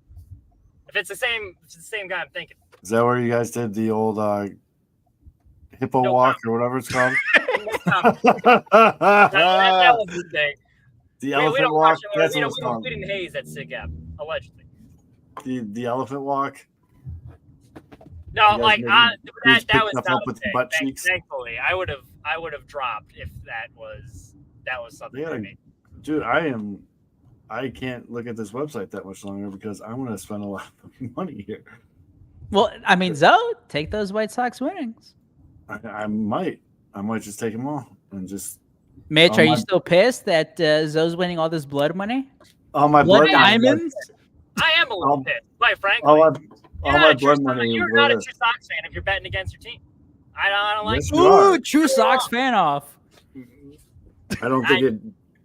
I think Kevin, I just started this White I Sox should through the say, war. okay, that's a Did bad you way start to a fight word it. again? Look at you. You got me and Tommy fighting the other night. That's a bad way. That was poor wording. But that said, Yeah. I feel like if you can't, even though the Sox stink, if you can't Yep. sit down and watch a game without betting on it, are you really a fan? Like, Yes, why I would you am. want to bet against your own team? Because if you have money on it, you're not truly rooting for the Sox. You're Oh, I rooting for am. your money. You just know they're because I'm up so much. I'm up so much money with them. I was so happy when they won Game 2 because that money doesn't matter. It's house money. It's just it makes a good thing out of a bad situation. You say that now until you start losing money betting against. I would I'm be just happy saying, because that means they. I know they stink, and I know I probably should be betting against the other team. But like, why would I want to do that? I'm not going to re-root for the other team so I can win some money. I don't root for the other Just sit there team. and enjoy the game. Why do you need to have money on it? There's plenty That's of other where you're- games that the Sox aren't in that you can bet on. Why you got to be betting on your team? That Sitting is there where with you're all that gratefully blood. mistaken. I don't root for them to lose, but I'm up so much money with them that it makes something good out of a bad situation. That is a optimistic outlook, Zoe. I have a friend that literally bets against UNLV basketball Mhm. every single game. So if they lose, he wins, feels better. But when they Yeah. win, he loses his bet. He's happy to lose the money. They It's say weird. that. Though. They It's say weird that. therapy, but it works. They're It's like not happy. cheaper than They're never therapy, really. They say that, but that's not true. I was legit deep very down, happy you're when they won Game down, 2. you're Cheaper than therapy, and you make money. That's just how it works. I was very Come happy down with it. You're always going to be rooting for your money. Mitch, You can it sounds like you play got all some you want, internal but you're not. things. It sounds like you got some internal things you got to work out, bud. But I'm fully okay with if the Sox win and I happen to lose money, it's perfectly fine. I'd rather the Sox win. But if they're going to lose, and if they're going to lose at a historically bad clip, I'd rather be making money off it. There's plenty of other teams you can make money off of. Why you got to make money? No, this is called the historic. That Did is you not hear blood- the That is blood money. Did you not hear the historically bad team? So what? You There is sit no down other with the rest team. of us and enjoy the ride. Sitting there No. counting your blood money makes me Yeah, sick. you guys look dumb. We're watching the same thing, rooting for the same thing, but I'm up a couple grand, and you're sitting there just calling me dumb. Wow. Yes, Mm. this is true. But hey, if you want to sleep at night knowing you have all that blood money, betting against your own team, then so be it. I'll put a stack of hundreds under my pillow. Let's have another perspective. Kevin, would you keep betting against the Cubs if they were really big? It's like Yeah, 2021 absolutely. after they traded off. They I were did. horrible. Were you betting money line against the Cubs? Absolutely. Mm-hmm. Well, okay. How big are these bets you're placing? I guess, like ballpark. I mean, What's the average size of Gentleman bet? never tells. Well, okay. Gentleman never Because, like, tells. be one thing if it's like, okay, like $20 or so, 10, $20, whatever. hey, dude, little things equal big things. You bet $20 5 days a week. That's $100 a week. Wait, That's actually, Mitch, I think it's the opposite. I think it would be $200 bullshit if a it's just year. $10 every game. If it's like more than win. 100, I'm like, all right, free money. all right. See, if it's over 100, there's no way you're rooting for the Sox. You can say you're rooting for the Sox, but there's no way you're wanting to lose $100. This is not. I don't care That how sounds rich like- you. That sounds like new money bullshit. It's not. Sorry, bud. Look, I mean, hey, but I'm not actually that upset. Sorry, bud. It is know. what it is. I appreciate you trying to create content here, but I'm just not going to get into it. I It's tweeted it not out, gonna so expect some DMs from someone. It's fine if someone wants to make money. So ask me about the system. Ooh, the system seems kind of easy though. The system's very easy. Under money line against White Sox. Yes, and -1.5 because they lose every game by 2. Makes me sick. That makes me sick. It makes me rich. I'd rather be rich than sick. Mitch, are you already home? No, I'm at the station. I still got to do all my So- morning recuts and shit. So for those of you scoring at home, that Mitch is going to go in there now with SD card, correct? Yep. Mhm. Yep. And he's going to now cut using Adobe Premiere. Do you guys use Adobe? What are you using? So there's 2 things we have to do. So we do use Adobe Premiere. That's usually how we edit all the packages. They have a system that they record all the broadcast. So you have to cut your clip from one of the broadcasts for the web show / like online. So it'll simultaneously up, or for like the web article, I should say.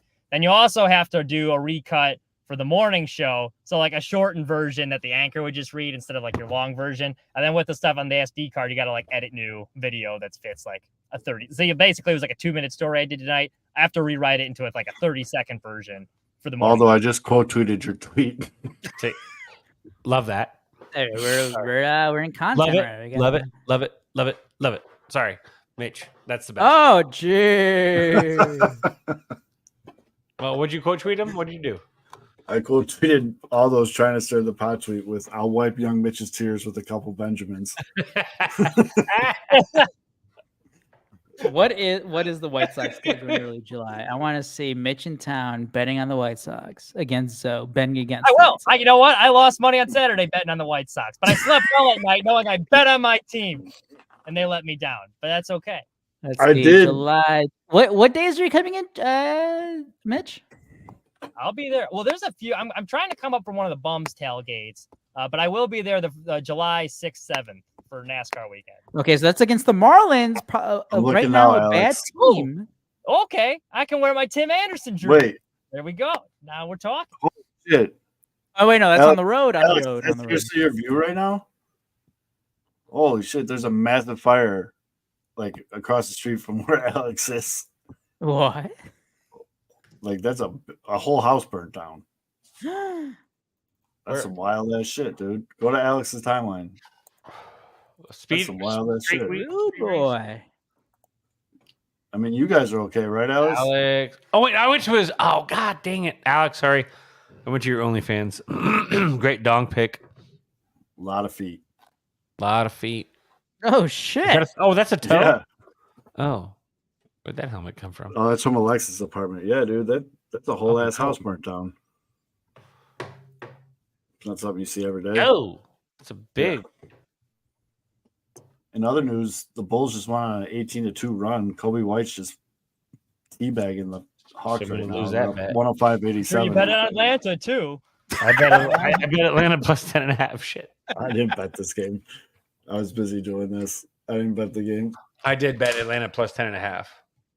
Yikes. In Mitch game, was right. asshole. Hashtag Mitch was right. Well, I was just fucking around. I was looking at, there was nothing else to bet. There was no baseball. I was just like, fuck it. I accidentally bet the Lakers, and that's tomorrow. I hate it when I do that. I've done that so many times. And we I've done that so many times. I was just trying to get some action on a game to watch tonight. I'm like, oh, this is a pretty sick line. I'll just take this. And then you look at the date and you're like, oh, what the fuck? Yeah, I've definitely done that before. Ozzy Guillen said, you got to bet like Jake Berger home run against the White Sox. Oh, how's the Golden Knights doing? Oh, no. It's going to be Zoe. Zoe's going to be betting Jake. Zoe's going to be betting all the Jake Berger props. Mm-hmm. Especially if it's on Dinger Tuesdays. Former White Sox. So play tomorrow until tomorrow either. God dang it.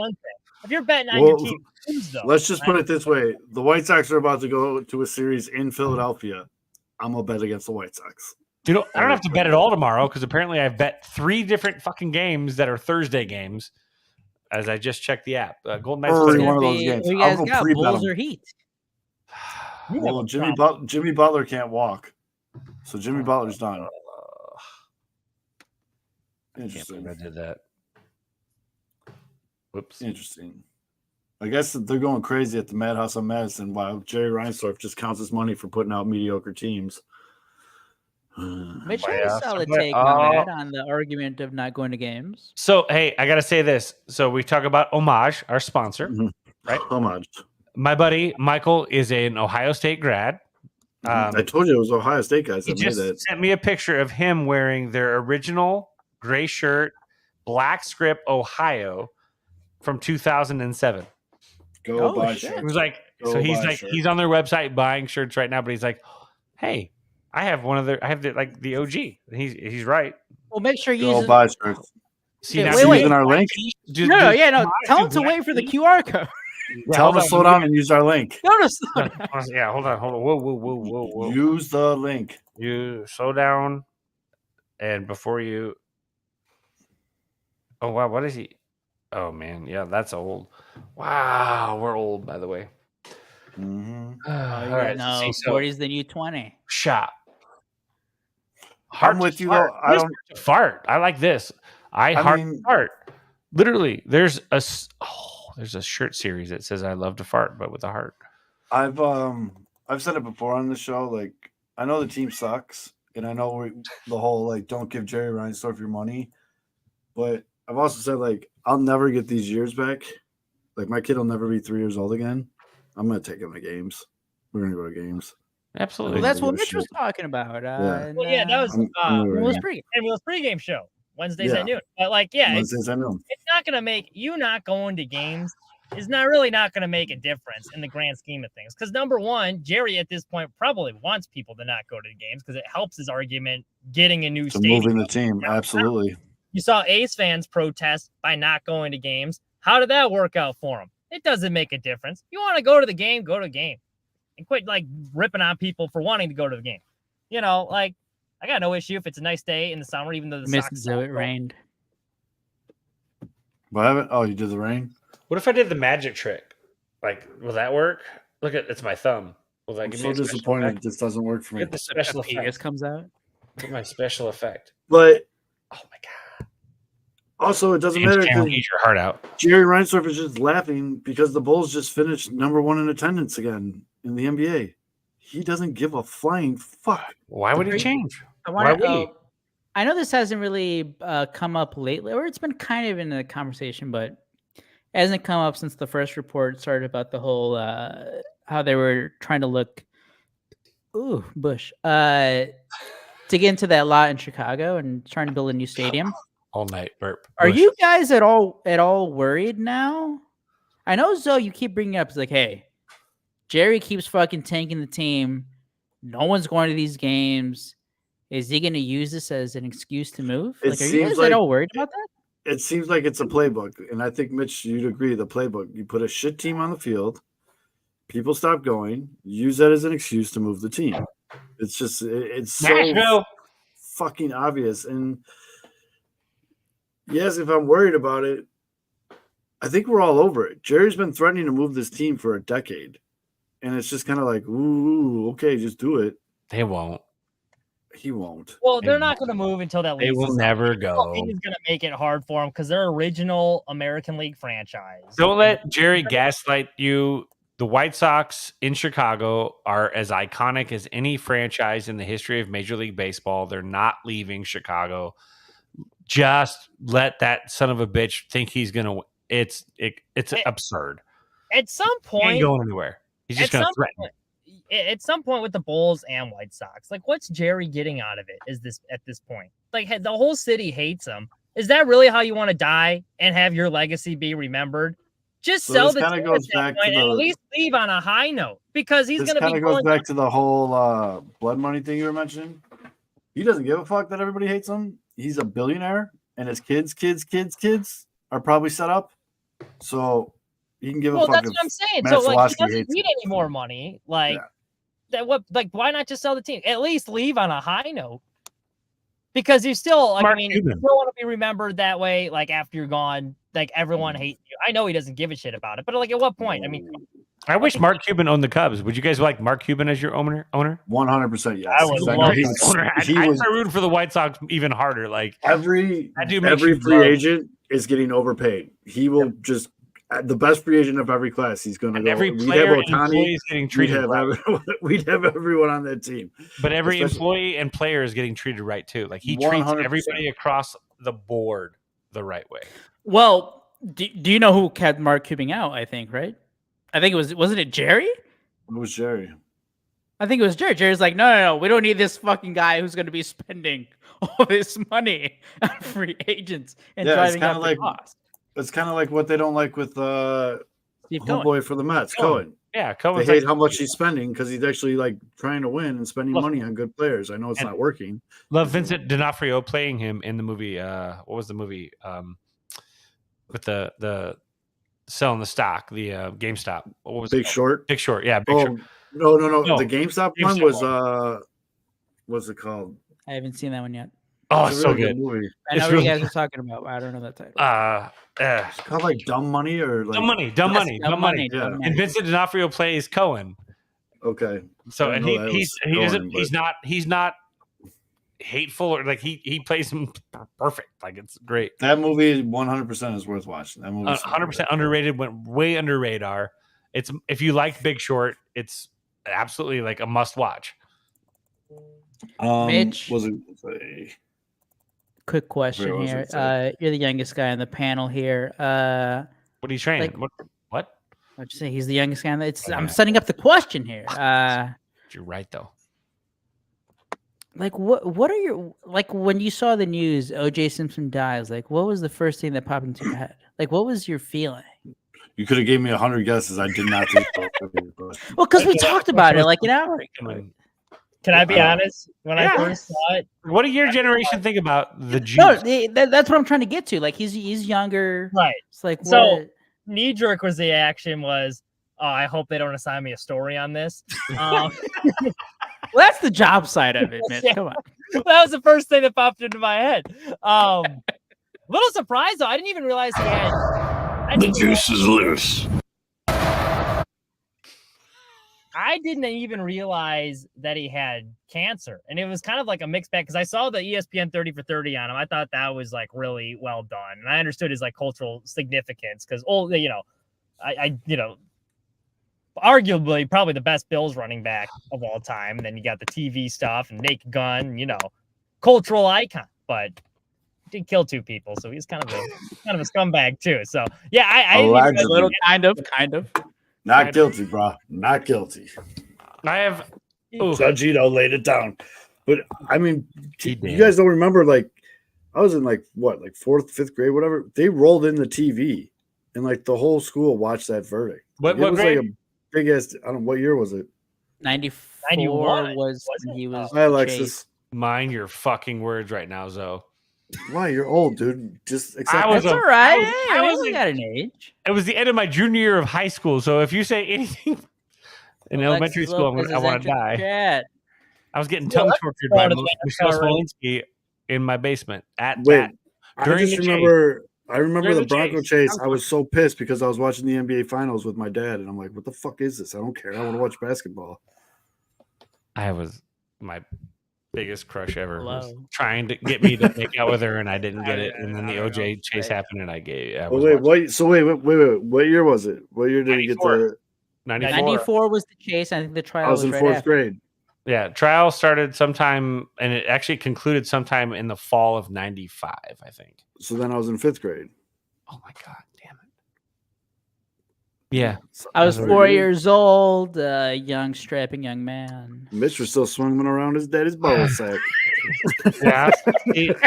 I was 17, I think at that. No, I was 16. I was 17. I was 17. Oh, wait a minute. That's Since she's watching, Oh. gentlemen, let's all wish Alexis a happy birthday. Happy birthday, Alexis! Hey, Alexis. It's I not think I her said birthday. last She just time I tells that to everybody. Alexis, no. I just read the other part. Oh no! Don't. Oh no! Yeah, Oh, don't. no. No. Hey, Who was it? Who were you going against though? Like, hold on. Missy. Because if I gave my word, if it was someone that I had given my word to, Oh, it was against Missy. It was against Missy. You're towing the yeah. company line. Like you I should. had given my word. I had given my word. Okay, I had given my word. Yeah, I mean, so, Missy works here. yeah. Yeah. But if I say I'm going to do this for the whole tournament, I have to do it for the whole tournament. Like I can't just change the rules. If I commit, I commit. And so that was painful. There was a couple painful ones too. What's her name? There's a couple. So don't no. You still won. I'm going to ask the toughest question maybe I've ever asked on the Pinwheels and Ivy podcast. Mm-hmm. I don't mean this as disrespect. Oh, I no. love how this is. Maybe it's With all maybe due respect, you can say whatever you want after that. So maybe Well, it's the this- fifth. Maybe it's the fifth Busch in me. Has the 108 tournament jumped the shark a little? I think it's just new. I think it's different. A lot of it's tough. AKA, do we need Mitch back in the 108 tournament? That's what I Well, we was really definitely need Mitch back in the 108 tournament because we need someone to represent the show Somebody. as I am now officially retired. I think they're doing it different next year. I think there's going to be a keep giving- podcast bracket. They I think keep it's gonna be a they keep giving me shit for retiring, saying that I'm gonna want it back in next year because it's gonna be different. That's what that is. They're going to do a podcast division. I where think it's I think they're actual doing like podcast. show versus show. Like Yep. we'll Mhm. be up against like Future The Sound or bums. some shit Or like yeah, that. yeah. Like, Are we the going to get bums fucked or- now? Because I just said it jumped the shark a little. And Yeah, they're gonna get, put like, us up the against. 16 They're gonna seed? put us up against 108 in the first round. Yeah, we're just getting our ass. Yeah, what? Which that Sorry, didn't really hand up. Sorry. that didn't really work out good for me this year. Yeah, that was like, oh, and Zoe's going against Streezy. I'm like, well, then I'm phoning this in. This is stupid. What the fuck was They've that? always you twice with your matchups in the Paired first. you Yeah. in the swan song with the creator of the tournament. That's Mhm. like, hey, Go White Sox, PGN. What's Go up? hey, BJ. Yeah. I mean, I saw the writing on the wall right away. I saw we're gonna put Zoe in there, but not really put Zoe in there. Ooh, Hooters, buddy. Where are you going to Hooters? Hey. It's I mean, okay, you have Alexis. good You wings. guys will go to Hooters, but Mitch won't call me. Oh, Whoa. Oh, Hey, hold on. You were golfing with your son the one day, and the other day. You didn't know that. You didn't know that. You didn't know I was golfing. Yeah, with my when did son. you send Yeah, the pictures, though? Was it after the round? It was mid round. you didn't know You that. didn't know. You that. didn't know. So You I didn't knew. know. It doesn't You didn't matter. know. I You knew. didn't I know. always know what my It's good friend is everything. up Brody tested him, Zoe. You don't know that. to. You know, I'm a Yeah. big J journalist. I'm paid to know. You should have heard the text that Zoe sent me when he Oh, found out that you were boy. golfing. Mitch, respond. What to what? To Alex, I knew he wasn't golfing. Alex with had his the whole son. itinerary So probably that's on like why I a asked Google if it was great. spreadsheet. you didn't know. You sent him didn't a know. Google spreadsheet did. of your No, itinerary. I'm your good friend. I'm supposed to know. You didn't know. I'm Oh. surprised you messaged Alex, even though he ruined your race for you. Yeah, he Ooh. did. That was a dick move by Alex. I ain't gonna lie. Did he help I- you get into a proper Uber I'm home? I safely? am pleading ignorance on that. I That knew is- it wasn't your fault. I knew you didn't watch the race, but I knew as soon as I saw. That's I'm fair. not gonna lie. I was fuming. I was at the restaurant because not only did he ruin the race for me, but Chase Elliott won. So it was like a double. Like, god damn it! I was pissed. As soon as he messaged me, I didn't even ask him. I was like, all right, I'll tweet right now. Well, and I intentionally, because I knew it. So, like, I'm in a NASCAR group chat. So I muted I muted the chat. I muted all of my NASCAR followers, or like not followers, but the people I follow that like cover NASCAR, talk NASCAR, muted all of them for the day. We were all set. See a notification on Twitter. I'm like, I'm not going to look. Oh, Trump Southside died. So, okay. Like, I can trust that. I figured some White Sox stuff. Ruined the race. No, because that was the thing. Not only was it a Chase win, but everyone was like, this was a really entertaining race. Wait, hold on. Wait, Mitch. Hold on. Watch Chase win? Hold on. Wait, did we already do it or no? That Nope. is kind of counts. It's whatever.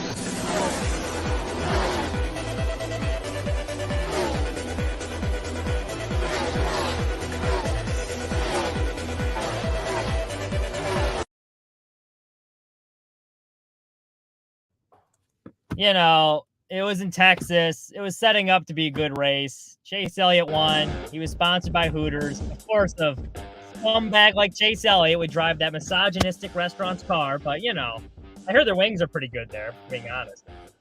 Yeah. Buffalo shrimp. I don't want to even give a good NASCAR minute. Chase Elliott won. This doesn't deserve a good NASCAR minute. He was the beneficiary of some late cautions and everyone else hitting the wall. That's what happened. And Alex ruined the race for me. That's your NASCAR minute. So wait, I started drinking at 6 a.m. and we're here now. I don't know what time it is, but I'm rolling deep, and those cars are going real fast and real left, son. They're going fast and left.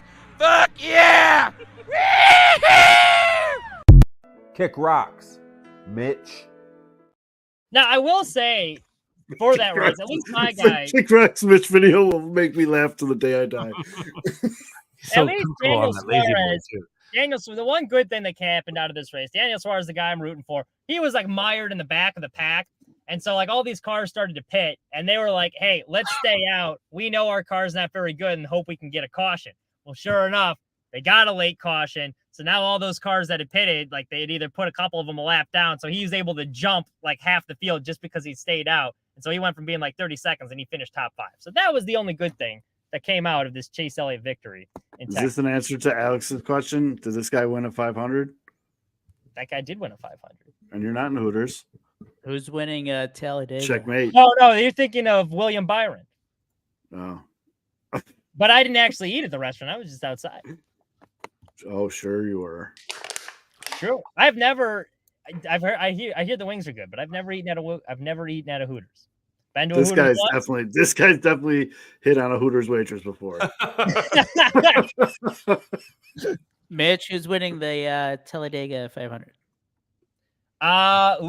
That's a good question. I think it's a Ford weekend. I'm going. The Fords are due for a victory. What does that mean? What do you mean they're due? They've been terrible this year.